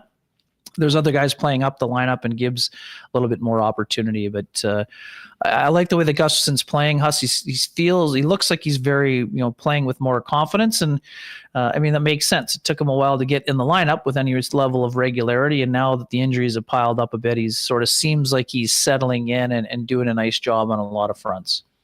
Let's focus in on tonight. And no Nikolai Ehlers this morning. And, according to Arnie under the weather. I think a lot of people around the Right. city are kind of feeling that right now, myself included. What did you make of the way things looked if Ehlers can't go tonight, and the big opportunity for Cole Perfetti, who spoke afterwards? Yeah, you bet. So it's interesting, Huss, right? I mean, when it's just a kind of minor fluish sort of thing, you would suspect that Lambert goes on Ehlers' line as a placeholder, right? I mean, this is historically what we've seen from coaches. If somebody's a game time decision, but is more likely to play, then you don't disrupt all the lines because you think, well, it's just, someone will just pop in. But because Lambert was on the fourth line, Huss, and because Perfetti was moving up, I don't think this was coaching subterfuge. But I do think it's obviously still, like, Scott O'Neill didn't seem as concerned about the status of Ehlers. And again, I don't mean that he's not concerned if he can't play. It's just one of those things where he wasn't going to get bent out of shape until he knew for sure that Ehlers was not available and didn't want to go into hypotheticals, which I totally understand. But if Perfetti is going up on that line, it certainly gives him, again, I don't know that the ice doesn't mean it's going to be, 5 minutes more of ice time. It's not that much of a disparity right now between those middle six lines, but what it will do is give him an opportunity to be more of the shooter on that line, Huss, right? You have Iafallo, who's doing a lot of digging. You have Nemesnikov, who's the two-way presence that is also doing a lot of digging. Perfetti's still a pass-first player primarily, but he's got a really good shot and release, and he needs to look for a shot a little bit more. And I think that's something we saw. He had a good chance the other day and kind of put it into the crest area. But I think that Perfetti's all-around game, I know a lot of people are down on him. I think that he has improved a lot of areas of his game. And I'm going to tell you right now, Huss, I did not have Cole Perfetti trying to be a prick, to use his words, and annoying on the ice on my bingo card, quite frankly. And that's not a knock on Perfetti. It just isn't something that I associate with him having on his top 5 priority list. But what he meant was being disruptive and stealing pucks and kind of getting on the case of the opponent. So I applaud Cole for how he's handling this. Huss, it can't be easy, and let's not kid ourselves. He's saying all the right things. We know Cole's a guy who's extremely hard on himself, Huss. So the fact that he is able to have this mindset change, where saying I have to be able to look myself in the mirror and impact the game in other areas. Heck, it's it's now 12 or 13 without a goal. He broke the 9-game pointless drought against the Vancouver Canucks in a game where they didn't defend a whole lot. But I think Cole is improving his all-around two-way game, his 200-foot game. And we've always said he's a better defensive player than many people give him credit for. But Huss, the fact of the matter is this. Cole Perfetti had 19 goals last year. We weren't just expecting him to be a complementary point producer. We were expecting him to be a primary point producer as a top 6 player. Right now, I feel like the expectations should be lowered a bit. He needs to be a complementary player. It's just not an automatic that he was going to get 20 plus this year, but though it would have been I understand why a lot of people thought that, but based on where we're at going into game 50, or where the Jets are at and where we're at in terms of the assessment, it's going to take an incredibly big hot streak for Cole to get to 20 goals this year. And that's fine, as long as he's doing the job in some of the other areas. But at the end of the day, Huss, he needs to do all of those things and also produce some points, but probably more so in a complementary manner rather than a primary manner. Hey, shout out to T. Conapoli. Appreciate the super chat. Yeah, we're going to get to the Chiefs. He claims that that the three-peat is happening and that Trevor Noah will be starring as Mahomes in a Netflix documentary. Also want to thank Darth Skater. Gus's pass was great. What's the long-term outlook on the Gus bus? And another one from No Punt Intended. Just quickly on that one. Sure. From David. I mean, he has been a player that has been on the periphery of the lineup. Yep. There could be ads. I think more than anything, it just shows that this is an opportunity right now, because I liked him in the playoffs last year. You bet. Rasmus Kupari sort of got that early opportunity, made the most of it right now. Where's Gus at right now, in your opinion, Ken? Yeah, I think, like I said, his game is growing. Is there going to be, without injuries, do I see both him and Kupari being in the lineup at the same time? That I'm not sure. It depends on the quality of player they're getting back in here. But if a second line center is brought in and they're at full health, it's hard to envision both of them being in the lineup. And we know that Kupari has a pretty wide edge in terms of the skating game and the speed game. So that means Gustafsson has to help. We know he has a reliable defensive game. That means he's going to have to. Russ, remember when Rick Bowness basically told him in his exit meeting, I need you to produce or you're not going to be in the NHL. So I'm not sure it's that, if it's that stark a scenario for him right now. But in order to separate yourself from the other player who has the advantage when it comes to speed, he's going to have to sort of keep producing like he did the other night. So, you also have to do that while not abandoning the structure and sort of, scribbling outside the lines, right? So I think he's in a good place, and I think his skating continues to improve, but Kupari has a speed element. And the other thing about Kupari, even though Gustafson's good in the faceoff circle, he provides like that right-handed center and ability to win draws. We've seen it on the penalty kill. We've seen it at 5-on-5. We've seen it with a minute or less left when the Jets are protecting a lead. Yes, they lean on Mark Scheifele most of the time, but on those nights where Kupari has been hot in the circle, he gets leaned on in tight games. So again, David Gustafsson can't be Rasmus Kupari, and Rasmus Kupari can't be David Gustafsson, but both of them are going to play to their strengths in order to kind of get a little bit of separation when it comes to maybe nailing down that one last spot in the lineup. And there may not even be a spot in the lineup depending on full health and what else happens. But I do see both of those guys playing a solid game, and I see improvement from both players. So long-term diagnosis, that's hard to know, because we also don't know if those players coming in at the trade deadline have term, or if they are more in the rental area where they may try to extend or not, right? I mean, whether it was Monahan, Stastny, Hayes, all those guys. So very good place. But again, are you the 12th forward or the 14th forward? The margin is very, very narrow now and very slim. Ken Weeb's with us here on Winnipeg Sports Talk. Ken, we've spent so much time focusing on the Central Division. And I look at these games this weekend against Utah and against Calgary, with them both playing in Minnesota the night before.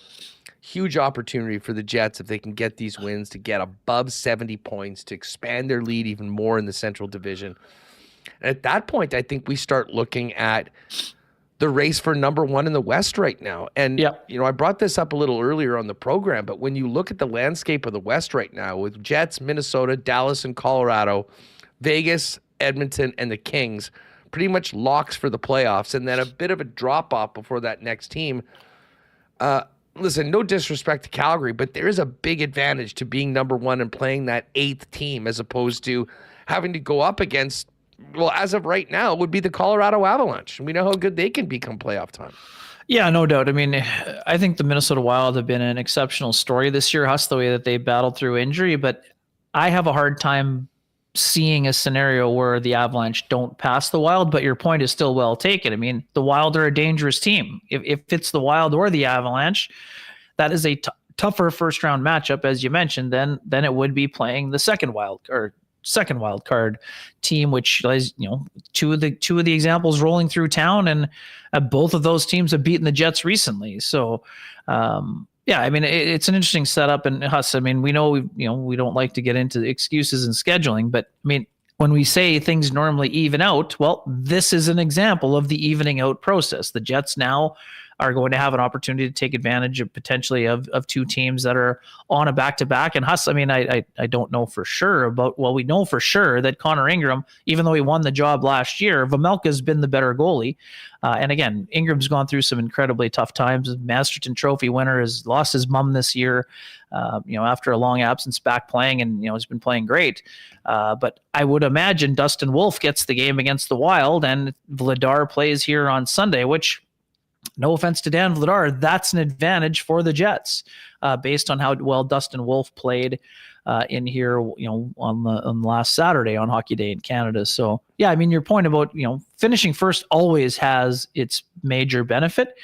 And, again, look no further than 2018, I mean, the difference between, playing the Wild, that was an easier matchup, even though that was the 2-3 scenario. I would think that 2019 would be a better example. The Jets spent almost all season in first place and then dipped and then had to play St. Louis, who was the hottest team in the NHL. So the prize at the end of the rainbow for being first, I would say, is a pretty significant thing when it comes to the Western Conference. Now, with the way the Rangers are playing, if somehow Shesterkin stays as hot as he is, maybe playing the Rangers isn't as big of an advantage for the number 1 seed in the East.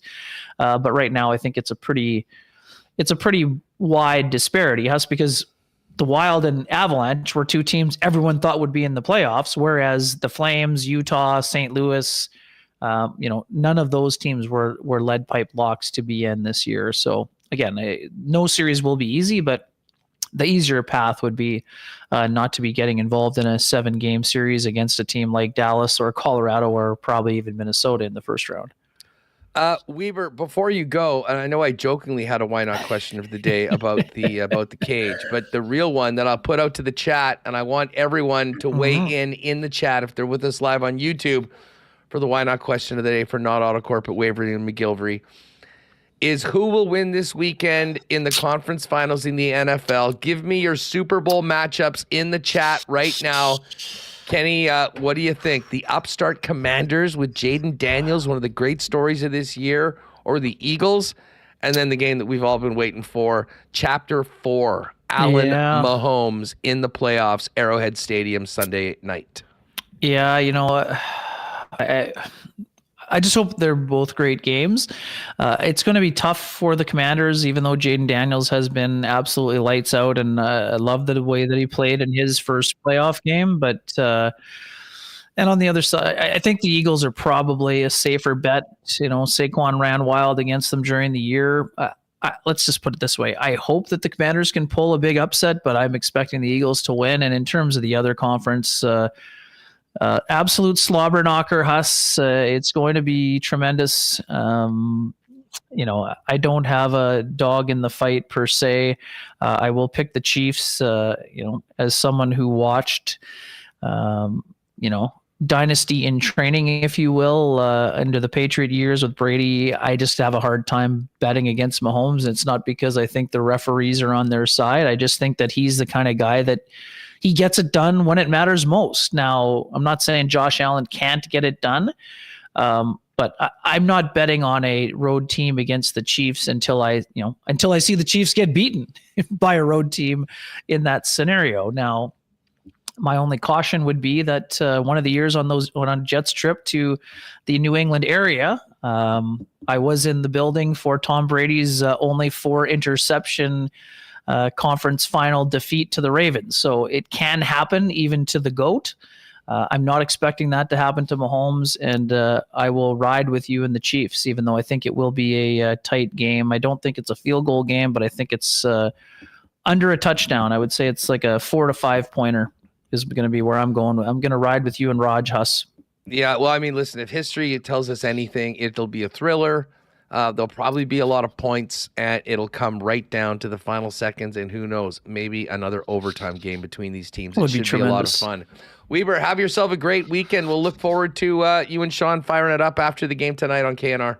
Yeah, great to be with you. Have a great weekend. Glad to see Brian Flores staying as defensive coordinator. A good extension for Kevin O'Connor, and hope Hacksaw has a good hit. And Huss, happy to report an 82 in the third of 3 rounds at the Ken McDonald Golf Course on Wednesday. So got some things in order. And as you'll love this, knowing my woes from last year, Jordan Krantz, I played with the former 2-time Manitoba amateur champion and professional on Tuesday at Southern Dunes, gave me a great putting tip. And I don't want to peak too early here, but we saw some early progress. So looking forward to keeping that up in the new season. New year, new putting mentality. Good news.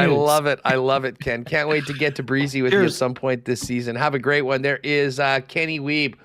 All right, we're getting lots of takes here for the question of the day. Let's get to a little bit of fan feedback brought to you by Fans First, fansfirst.ca. Your best spot for buying and selling Winnipeg Jets tickets on the resale market. No fees, folks. If you go to Fans First and you're clicking on a game and you're looking for tickets, that price you see, that is what you pay. Nothing additional, no added fees, taxes, anything like that. You name it. That's the way it goes. And for season ticket holders, I had 2 of my pairs of seats tonight. I can't be in 2 pairs at once. Utilize Fans First, quick and easy. Get paid the day after the game.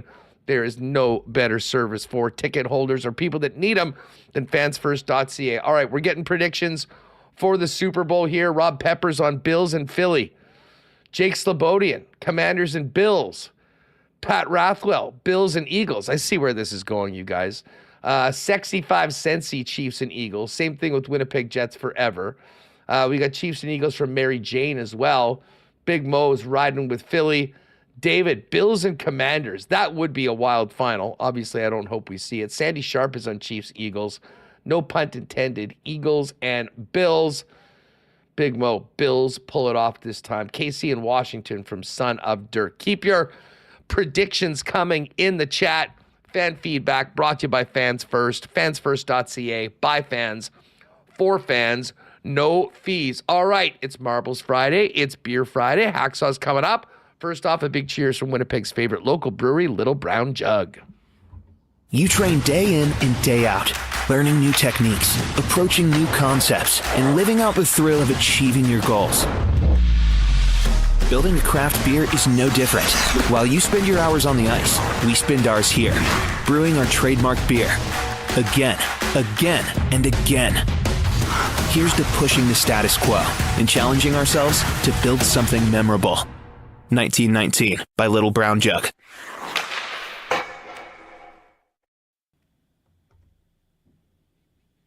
Boston Pizza. Brett B. just won the trip to Boston to go to see the Jets and Bruins at the end of the month and the Celtics and Bulls.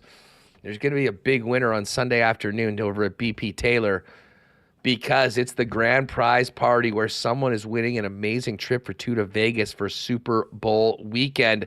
If you're looking for a great spot to watch both the Commanders and Eagles and the Chiefs, Bills, well, of course, having the Jets game on as well, your local Boston Pizza is the place to do it. And don't forget, all month long until the end of January, every day is Pasta Tuesday with your favorite pasta dishes starting at $11.99 and your favorite gourmet pastas like jambalaya fettuccine for just a few bucks more. Pasta Tuesday every day this January, only at Boston Pizza.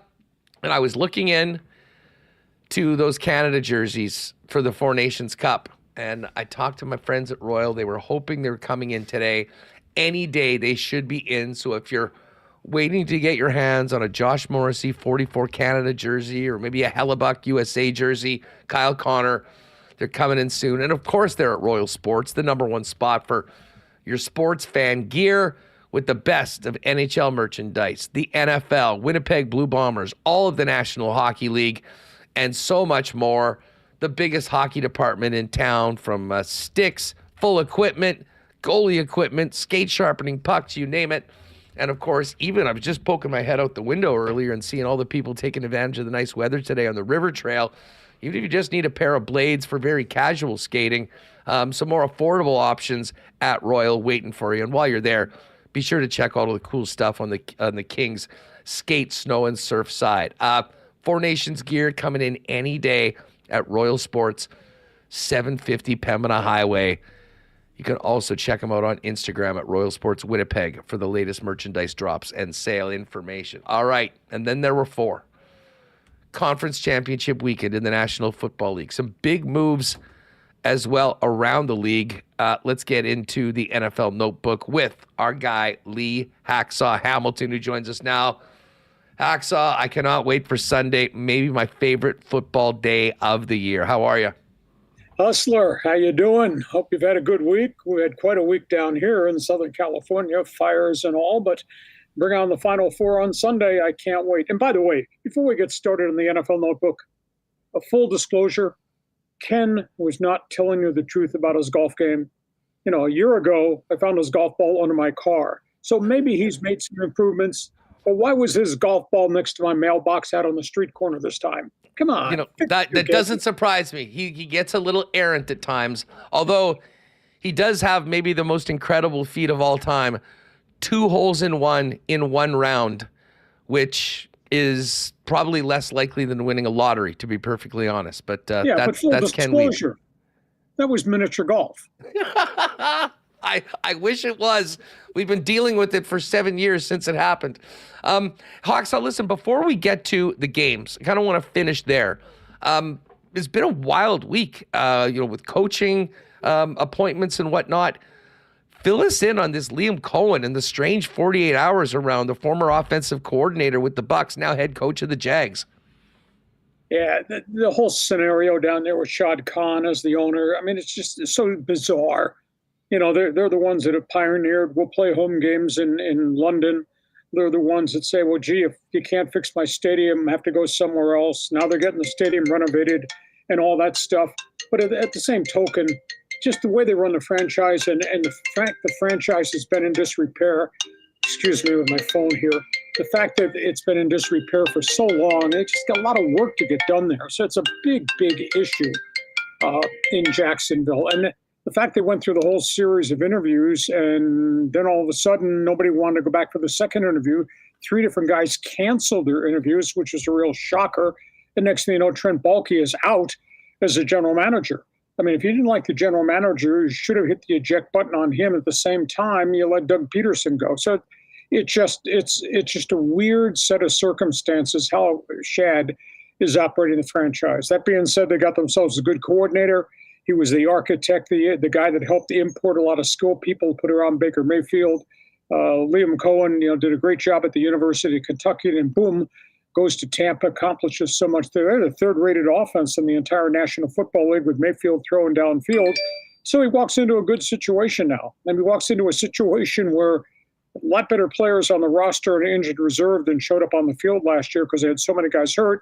And he starts with Trevor Lawrence, and he starts with good wide receivers, and they're going to get the entire defense back. And most of the defense was on injured reserve all season long. So that's a better job than anybody realizes. Now they have to find out who's going to be the general manager, and maybe Cullen will have some input into that because you always want to have a good working relationship between the coach and GM. So, but to circle back, only word I can use to describe what's going on in Jacksonville is just bizarre. Big news today. Pete Carroll's back, reportedly going to Vegas to coach the Raiders. And we're not done with that conversation because the next piece of conversation, Raiders have a new general manager, John Spychek, who came from Tampa. Great working relationship with Tom Brady, so that's a fit. They get Pete Carroll. It's going to be a 4-year deal. That's a fit because he and Brady are on the same wavelength on a lot of different things. And they need a quarterback. And who's available on the market? Who played for Pete Carroll, who went to a Super Bowl with Pete Carroll in Seattle? Russell Wilson. Anybody want to connect the dots on that one? And the fact that the Raiders won a couple games at the end of the season, Hustler, and really screwed up their chance to get either draft pick 1 or draft pick 2, if they could rent Russell Wilson for a year or two, and he played pretty well last season in Pittsburgh until the defenses caught up with him, and then they didn't have enough gas to get it done at the end of the season. So keep an eye on that if that's the next storyline that's going to drop. They got a GM that's got a track record, and now they got a coach that's got an unbelievable track record. That's a pretty damn good hire. Aaron Glenn goes from Detroit to the Jets. Of course, Ben Johnson goes to Chicago. What's next for the Dallas Cowboys and the New Orleans Saints, Lee? What are you hearing? Well, first, talk about the Jets. Aaron Glenn, good hire. He played there a long time ago, a good working relationship with them, and then obviously became a very accomplished defensive coordinator in Detroit under Dan Campbell. He goes back there. The Jets are interviewing Lance Newmark, who spent 20 years as an administrative assistant, player personnel director, and an assistant GM in Detroit. He knows Aaron Glenn really well. Newmark might wind up going there, so there'll be a Detroit connection coming in the front door there. And I would assume because it's veteran coach, Aaron Rodgers probably stays there as the starting quarterback. What was the next team you wanted to talk about? Well, just Dallas and New Orleans, where they're at. I think New Orleans is going to wind up getting Mike McCarthy. There are not very many jobs left open, and McCarthy was interviewing, and Mike was there. A lot of people forget that Mike McCarthy kind of cut his teeth as a quarterback coach and then a young offensive coordinator with the New Orleans Saints. So he might be going back there. And that situation's not hopeless because he's still got Derek Carr and he's got Alvin Kamara and he's got young wide receivers. They need more players and they need some health, a little bit of good luck there. And in terms of Dallas, it's Jerry's world. This whole thing is really strange. At one point, we thought that if Belichick had been available, Belichick would have been there. Then we thought they did talk to Pete Carroll a week ago, but they never moved on Pete Carroll, and Pete Carroll went back in to get a second interview there. they had a conversation with Deion Sanders, but I don't think that bears any fruit. For some reason, they're enamored with Jason Witten, who's never coached anywhere, is a legendary tight end. If he were a coordinator somewhere with his experience, you say maybe that makes sense, but to have no experience at all, that doesn't make any sense to me. They're talking to Cullen Moore, who was an offensive coordinator there, went to the Chargers, washed out, went to Philadelphia, and of course they're still playing. And weird interview with Anthony Lynn. Lynn is a longtime assistant coach, worked under Parcells, worked in Dallas, head coach San Diego Chargers. That failed terribly, but they're talking to him. And they're talking to Brian Schottenheimer, Marty's son.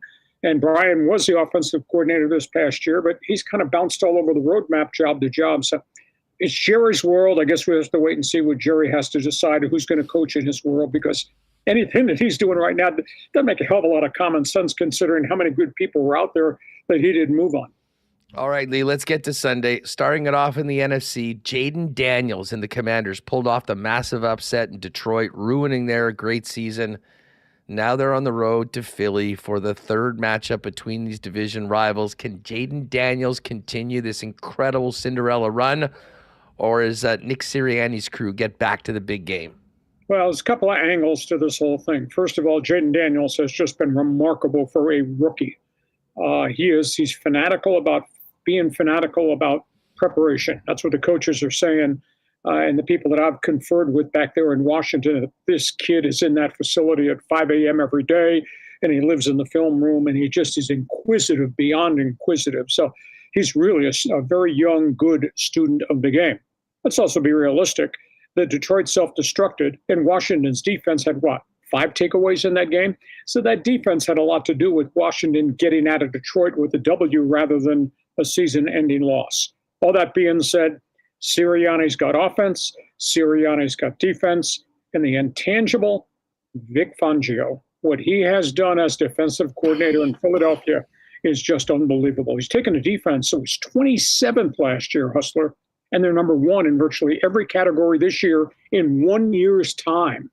And to read what the players are telling the media about his approach to teaching football from the minutia to the big picture is just amazing. So the success they're having is not just Jalen Hurts or Saquon Barkley or the 2 wide receivers or those ugly offensive linemen.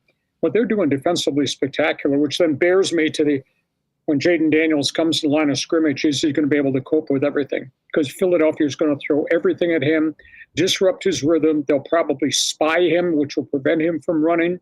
They will give him different looks. Their delayed blitz packages under Fangio are unbelievable. So it's going to be, the rookie is going to have a challenge this weekend. And by the way, Jalen Hurts and Saquon Barkley, that's pretty good offensive tandem. But Philadelphia's defense is really the unsung hero in the spectacular season that the Mean Green have had. Well, I mean, it was all Saquon last week. And I mean, they almost blew that too. I mean, the Rams had the ball inside the 20, down 6 late in the game. And as you mentioned, Jalen Carter, I mean, what a beast he is, getting that sack that basically ended the game for them. We'll see how Jalen Hurts performs. I mean, the passing game's been very quiet. He's been banged up. They'll hope that he'll be near full strength and can go. But Lee, the main event, AFC Championship game, Chapter 4, Josh Allen, Patrick Mahomes. Baltimore thought they had a chance. They fell just short, and now it is the Bills coming to Arrowhead.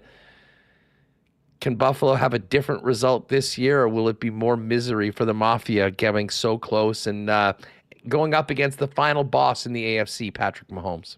Well, the history book, if you thumb in the back pages, the history book talked about the Bills under Marv Levy getting into the Super Bowl 4 straight years with Jim Kelly and Bruce Smith and going 0 for 4.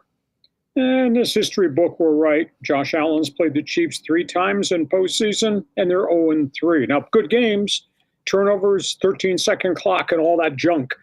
But the fact is Buffalo has not beaten them in the playoffs, although Josh Allen has beaten them during the course of the regular season. 2 items. I kept saying a couple weeks ago, I think on our notebook segment, I said Kansas City's best football still in front of them. And that was because they had so many injuries, and Mahomes was not vintage Mahomes because the guys around him were so hurt. Now they're all back healthy. And it's just not Kelsey, and it's just not Kareem Hunt and the collection of committee guys running the football. Now Hollywood Brown is back, and J.J. Schuster-Smith and all those veteran rentals are all contributing. Don't know if they've solved the left tackle problem or they moved Joe Thuney out there to left tackle. That, to me, is still an issue, especially against the fierce pass rush that Buffalo's got. Buffalo is a hell of a lot better than I thought they were. I spin back to maybe Labor Day weekend in September, and I think you might have asked me the question, can Josh Allen do it? And I said, I have reservations because there was no Stephon Diggs, and they'd gotten rid of their lost Gabe Davis, a number 2 wide receiver, and the running game had not come together. Well, here we are 17, 18 weeks, 20 weeks later, and Josh Allen has 2 unbelievably gifted young wide receivers. I mean, what Shakur and Keon Coleman have done, really, really impressive. He's got the tight ends. The running back, the brother of the ex-Minnesota Viking, has just been superb, what Cook has accomplished, and Josh Allen is not turning the football over. And conversely, that defensive front is really active, and those edge rushers are really active, and Milano and those guys at linebacker are really, really good, and that secondary holds up. So I think it's going to be a great game, but this is Kansas City now hitting on all cylinders, and Buffalo being a complete football team. If you're asking me who's going to win, I'm going to flip a coin in the air and say it might come down heads, might come down tails. I think it's a pick'em game, and can Buffalo win? They sure can, but Kansas City is still damn good. Now they got everybody back healthy. Yeah, I cannot wait for it. And as I said, I got a lot of love for the Bills Mafia. Obviously, being a Chiefs guy, it's different. It's not like the Ravens, who we don't like. It's not like the Bengals, who you hate. It's a team that has been so close, and you have so much respect for them. But only one team can make the big game in New Orleans, and we'll see whether the Chiefs can go for history in a couple weeks. Lee, lots of other things going on. Fill people in on what's cracking on the YouTube channel, as well as the Daily Look, LeeHacksawHamilton.com, your best 15 minutes. Well, if you like sports, I write about it every day. Just go to my website when we're done with the podcast. Go to my website, LeeHacksawHamilton.com, every morning. You won't believe the volume of stuff. You can pick whatever page you want to read. You may only care about the NHL. I write about the NHL, as witnessed by my hoodie today. Love it. Rocking the Jets. Big game tonight. We do cover everything. That's on the website. It's absolutely free. And dial up the podcast. It's on the YouTube channel, Lee Hacksaw Hamilton. We cover a wide variety of things. We do sports talk the way it should be done, at least here in the United States. So you can subscribe. That way you'll get the alerts every time we put stuff up on it. So we've had kind of a scattered week because we've had the bad fire situations here in San Diego, and we were packed to evacuate our house this week. So we didn't get to do our Thursday, Friday podcast yet. We might do it tonight. We might do it tomorrow morning, but the podcast from earlier in the week is up there. So sample it. Think you'll like it. Stay safe. Be well, Lee. We're thinking about you. Thanks so much for doing this, and enjoy what should be an amazing weekend. All right, brother. Enjoy your 1919. When you serve mine, I want Boston pizza with a cold frosted glass, too. Done deal. Done deal, my friend. There it is, Lee Hacksaw Hamilton. Give him a follow on X as well at Hacksaw1090 and get on over and give some love on Lee's YouTube channel. All right. I see most of you have already gotten in from the marble race right now. Exclamation mark marbles. Registration is open. We'll cut that off in just a couple minutes and get to it. So if you haven't already, get in there. Let's get to the cool bet lines right now, and we will start it off with the National Football League. The Eagles have been 6-point favorites all week long against the Commanders, and that is where things stand today. -109 on either side. Washington +6, Eagles -6. I'm hoping for a close game. I'd love to see an upset in this one. I'm going to take Washington. I believe in Jaden Daniels, at least with the point spread. I don't know whether I'll have the stones to pick him to win. Philly -286 on the money line. Washington +280, +235. Seen a little bit of movement, though, on the money line with this Bills-Chiefs game. Now, the point spread is still 2. Earlier today, when we did the lock shop, the money line was -123 for the Chiefs. It's now up to -130. Bills are +110. If you've been waiting to get in on the Bills, this is the best number all week on Buffalo. It was +105 a little earlier. But as I said, when we were doing lock shop, I would not even worry about the point spread for this game. This game could absolutely be a 1-point game either way. If you like the Chiefs, bet them the money line. If you like the Bills, bet them the money line. And may the best team win. Total for the Washington-Philly game is 47.5. It's gone up to 48.5. for Buffalo and Kansas City. They do have some conference championship specials. Most passing yards, Mahomes is the favorite at plus 130. Most rushing yards, Saquon Barkley, a huge favorite at minus 357. And most receiving yards, Travis Kelce, in fact, the favorite for this one at 4-1. Terry McLaurin plus 450. A.J. Brown 5-1. Khalil Shakir 7. Xavier Worthy 8. Devontae Smith 10. So that is all there in the NFL section. As far as tonight goes, there are 4 games in the NHL. Big Western Conference game in Dallas. Vegas in Dallas. Knights plus 124. Dallas minus 146. Phillies on the island to take on the Islanders. New York minus 154 faves. The Lightning are minus 226 favorites in Chicago against the Blackhawks. And the Jets minus 222 favorites for tonight's tilt. Now, we do have a couple exclusives. I did put one together for tonight's Jets game. The WST parlay looks like this. Jets to win, Kyle Connor to score a goal, and Mark Scheifele with 2 points. That is plus 525. And Remo, you're going to love this. This was inspired by the chat with Gabe Morency yesterday. The ride with Huss for the AFC Championship game.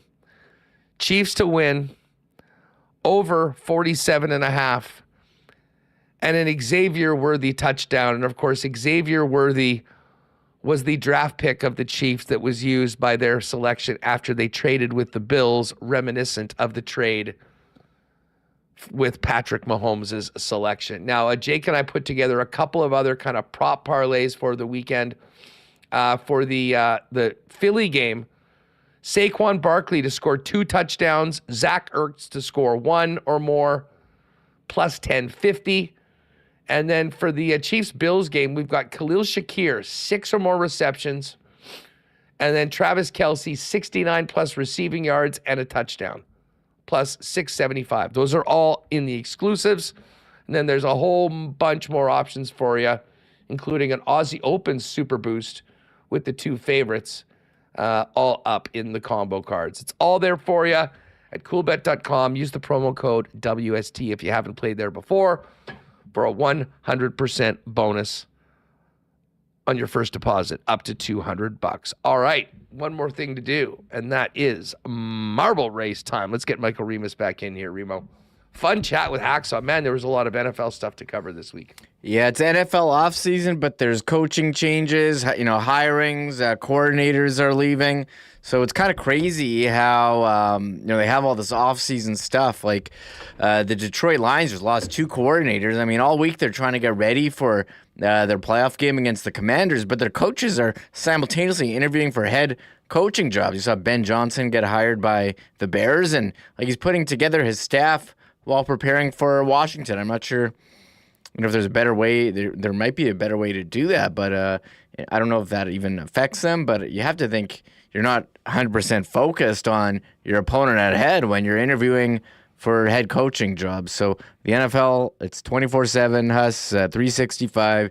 The news cycle does not end. And again, the coaching news today, Pete Carroll in Vegas. So there we go. A lot of offseason stuff. That one caught me off guard. Mm-hmm. But, I mean, there was only so many guys, and, the chairs were getting filled. It'd be funny to see Mike McCarthy go to New Orleans, and I don't know what the hell the Dallas Cowboys are going to do. Brian Schottenheimer, another name that we've heard of for that. But anyways, we still have one order of business left to do here on a Friday afternoon, and that, of course, is the world-famous Winnipeg Sports Talk Marble Race. Before we fire it up, we will intro it with the dulcet tones of the legendary Tristan Rivers music right now here on WST.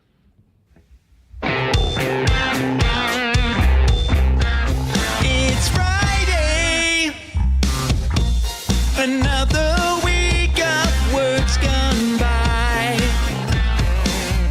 You deserve to treat yourself, maybe an ice cream kick or a bottle of rye. Phone the whole day in, so lax you can't deny.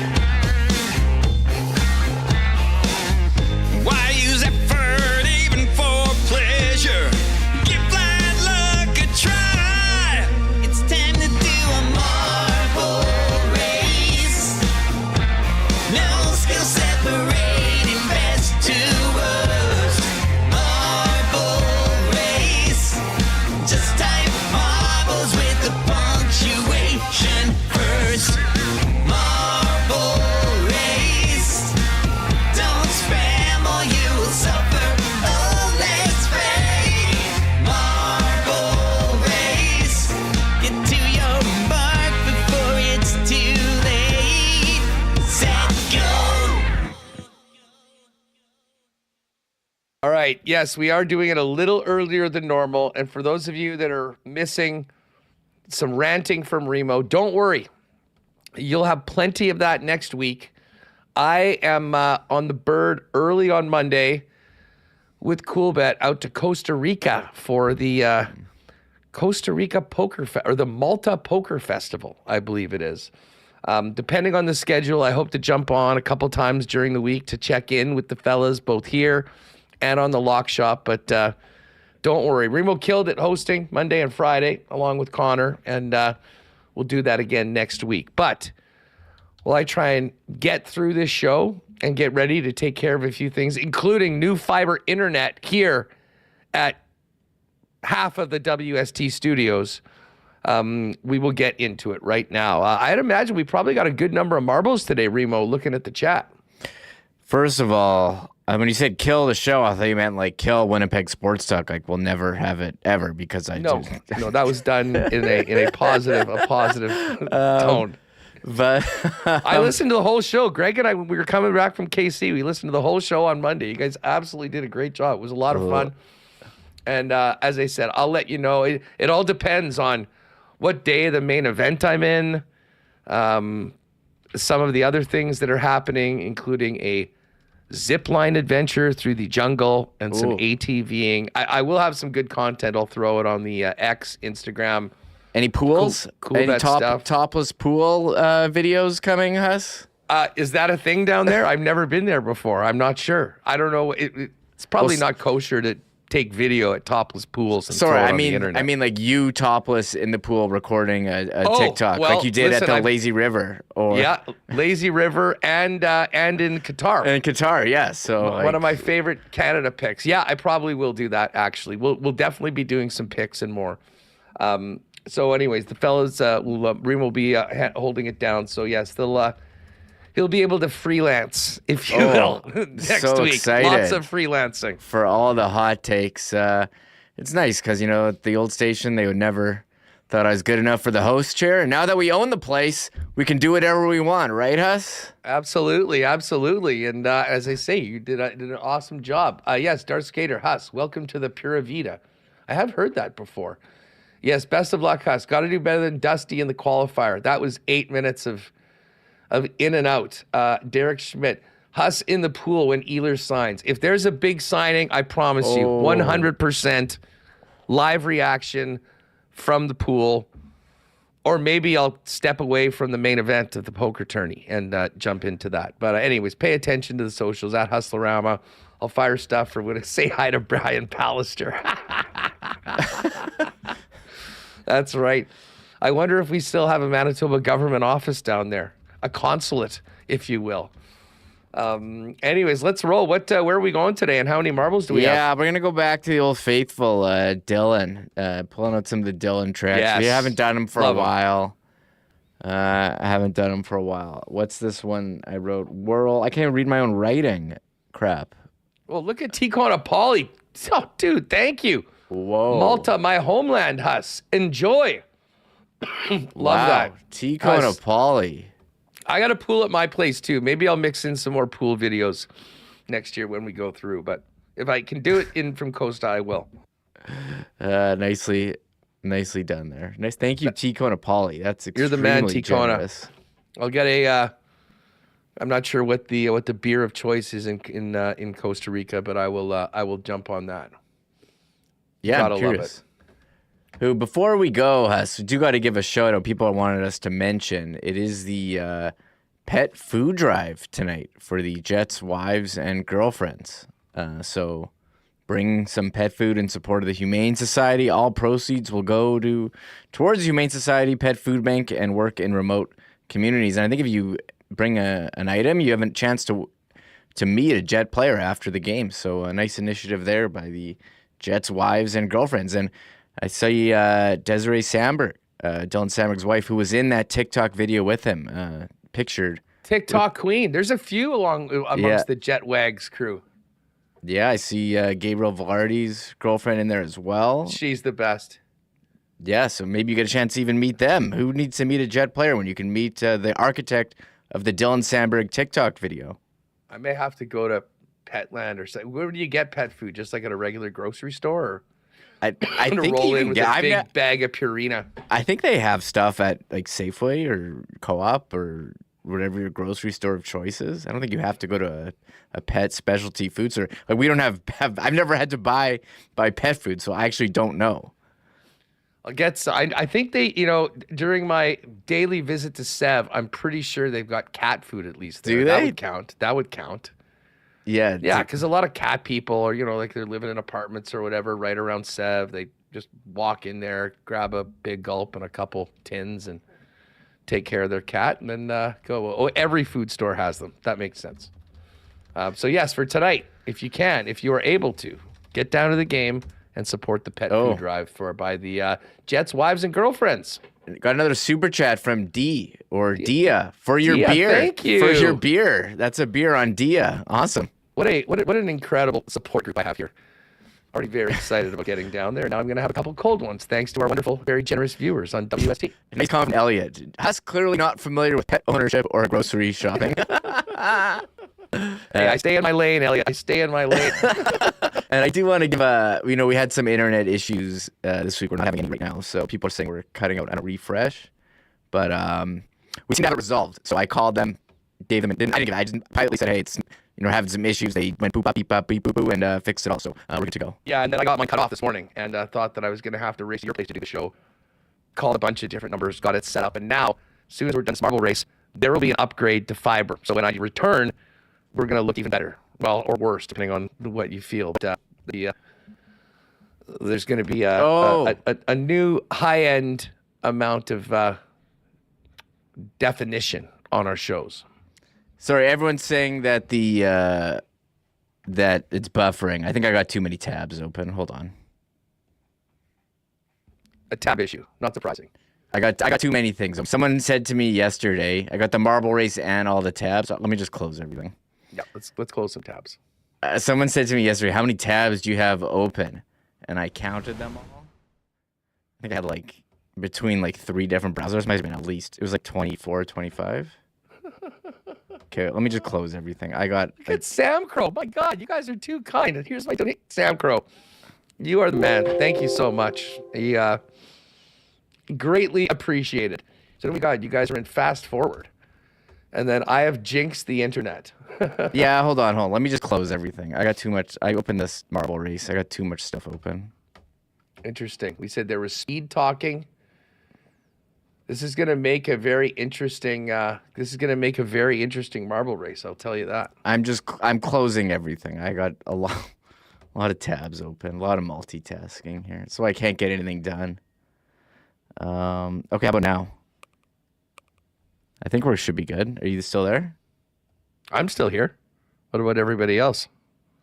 Yeah. Can you hear us okay? Yeah. Oh, Sam Crow. Big super chat. Thank you, Sam Crow. Taking care of the hustle on his way down to Costa Rica. Isn't that nice of everyone? Wasn't quite 100 tabs, but the refresh is okay. I think we're good now. I think we're good. I don't know why. Well, the chat's having some fun with all of this. But yeah, let's do this. Okay. Marbles time. Yes, it is a research. It is a research trip down to Costa Rica. I see Running Man. It's all good in Regina. The Temu page is open. I've never been on Temu or AliExpress. I've never bought.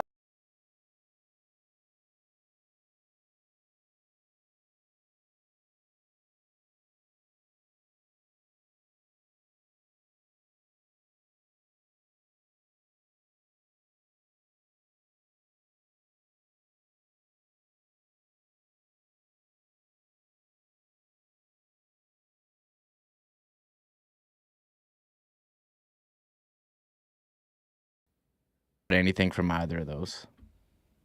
Every time I see one of those things on X, there's a community note about how it could be very sketchy. So yeah, I haven't done it either. Yeah. I'm arguing with people about my computer. My computer's fine. Relax. All right, let's do this though. Because you need to go, I know. We've got to get fiber put in the WST studio. That's awesome. Poor guy's banging on the door right now. I should tell him to get in the marble race. What? How many marbles today? Okay, wait. Everyone's saying the video's not in sync. Let me try one more thing. Okay, let me restart this. Damn. Now it's bad again. Okay, how about this? It got better for a second. Now it's nuked. Audio cut out. I don't know what's going on. Refresh your thing. I have no idea. Okay, try now. Okay, see, it says refresh. Now it's working well. So, yes, I'm going to put refresh in the chat. It's the best we can do. I think we're good now. Either way, you'll be able to watch the marbles, even if you can't hear our wonderful commentary and the excitement of the marbles coming down the stretch. Yeah, okay, we're good now. I opened the wrong thing. That was my mistake. Okay. And Gene Oakland says, all brand buds for the fiber. It's a good tip right there. I'm a Raisin Bran kind of guy as well. Got to make sure you're eating right. Buds. Okay. I wasn't thinking cereal. Anyways. Yeah, this is a joke. Not like fiber, like diet instead of fiber internet. Get it? Yuck, yuck, yuck. This one's called World Chasing Beauty. We have 261 marbles. I added you. Woo. I added you in there. And I added Kieran Walton. Yes, Kieran Walton. Maybe Pionk for his OT winner. Oh, Pionk? Well, if you've done it already. Too late. Too late. Okay. I put in Kieran Walton. All right, we're all good. Everyone's pumped. We've gotten through it all done. Now we are ready to rock one of our favorite Dylan tracks today on WST. The winner gets a WST hoodie. Shout out to our friends at Shipham and Associates for their support of the marble race. And the hoodies, 261 contestants today for the marble race. And now we are pretty much ready to roll. Are you still there, Reem? I am here. Okay, good. I had to restart the race.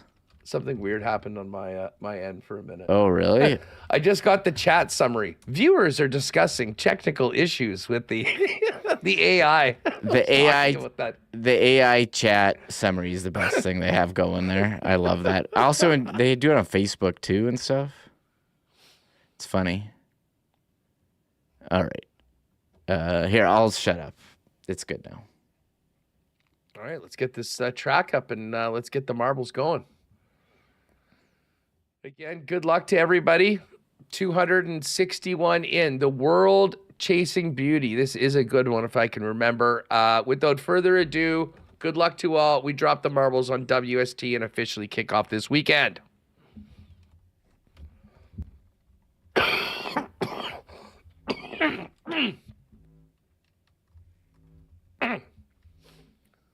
All right. Excellent start. Elias McCracken, Bobby Wu, Jeff Bowes was in the mix. There's Bravo Bry and Elias McCracken with nice starts. Who's coming out first? Daryl M. Yakman. Bravo Bry, first into the big globe. It's not first in, it's first out. Oh, Bravo Bry, first out. Bravo Bry. Shout out to Bravo Bry's band, Dad Bod, who I have seen on a number of occasions. Played at the Pony, actually. I think did the Pony just shut down? Was it last weekend or is it this weekend? I don't know when it is. I don't know when the final day is, but yeah, it's closing on Grant. R.I.P. the Pony. Pier 7 will still be rocking. They have a number of people just got thrown over the top rope. Too many to list, but hope you're still in. Oh, I think Amanda's kicking around here. Marble Shark Amanda. Yup. Oh, I think she's in third or fourth. We'll never hear the end of this if she wins again. She's chasing right now. We've got here Ken 007, I believe, is in first. Although now with everyone in, it could be Son of Dirk, actually. No, M. Sheridan. Son of Dirk. Oh, Matt McMahon just got bounced. He was right there. Amy Weeb, Matt Hyman thrown over the top rope. Speaking of which, the Royal Rumble's coming up next weekend. Odds available at Coolbet Canada. And I did get a tip from Big Maple in the lock shop, and I've just made a wager on Sheamus in Saturday night's main event to win the Intercontinental title, plus 250. No way. Sheamus? Going up against Braun Breaker. He's been around forever. When you get an inside tip, you roll with it. So I did. All right, Ken Doublet. Look at it. Oh, Amanda out. Ross Ransby out too. Jeez, some carnage right now coming into the Globe. Turd Ferguson is in first place right now. BK in second. Amy Weeb in the back. Now here comes Turd. Michael Sofer though. Did Michael stay in or did he go out? He got out, but Turd. Oh, Turd, nice work. Look at this. Kieran Walton, second. The added marble ream. Wow, Kieran Walton got second? Crazy. Kieran Walton second after his first appearance earlier this week, the 6th round pick of the Jets, star of the Sudbury Wolves. So Turd Ferguson, Kieran Walton, son of Dirk, BK, Ken 007 in 5th, 22 Canuck, Devin Ramsey, Craig Smith. What's up, Craig? Philindron Fiend and Bravo Bry, a top 10 performance today on WST. Quite the race. Another great course by Dylan 90, Dylan 70. The world chasing Broody. Yeah, this is a game of Survivor today. It's just lasting long enough. I have never even seen my marble. We'll see whether I'm still kicking around. Maybe I got thrown over the top rope. I'm really not sure. Comes Bobby B. All right, here we are. Let's go down the list. So Turd is in first. We hit the top 5. All caps Kyle there in 12th. Sean Lishka, Gitch with a nice run this week. Mary Jane, B.A. Smith, the B.A. Split. There's Yakman and Ray Ray. You can keep on rolling now, Reem. Devontae, Sexy 5 Centsy, Wayne Bretsky. See, there's Rob Pepper. There's Dea. Thanks for the super chat there, Dea. Todd Fertani, who has Pete Carroll now as his head coach. Amy Weeb. Oh, Bozeman, nice work. Well, that's a win for Shorten this week. There's Cowboy, Boba Jet, Greg M. D. Chalice, what's up? Dale Chuck. Tristan Rivers Music. There's AJ. Who else we got? There's Scott Westman. What's up, Scott? Mike Cochran, Winnipeg. T. Will. Charlie Dufault. Moose 3. And Paul Carr. Final one across. Yeah, I got thrown over the top. As did Royal Sports. Duck Dynasty. Yeah, this was a tough one. A lot of casualties before we got to the final end of it today. Well, next week, another opportunity for glory at the end of Friday's show. Gang, that is going to do it for us today. Appreciate you all. Maybe we'll see you at the rink tonight. And if not, I will try to pop on at some point next week, but Remis will be at the controls, making it happen. I'm sure Connor and the gang, all of our usuals, will pop in to keep him company. And it should be a really good one. Enjoy what should be an amazing Sunday with the Jets and Flames at 5. NFC Championship at 2. Chiefs and Bills, 5:30. One of the best sports weekends of the year. Huge thanks to all of our sponsors that make the show happen each and every day. Thanks to Scott Cullen, Ken Weeb, Lee Hacksaw Hamilton, and all of you for making us a part of your day. Have a great weekend and join us Monday for a full weekend wrap-up. AFC, NFC Championship games, Jets in Utah, Jets in Calgary, and the Jets hit the road to Montreal and Boston. We'll be all over it next week right here on Winnipeg Sports Talk. Thanks so much, and have a great weekend. Oh my God! Oh! Shut it down! Let's go home! Thanks for tuning in to Winnipeg Sports Talk Daily. Make sure to subscribe on YouTube and your favorite podcast feed at winnipegsportstalk.com.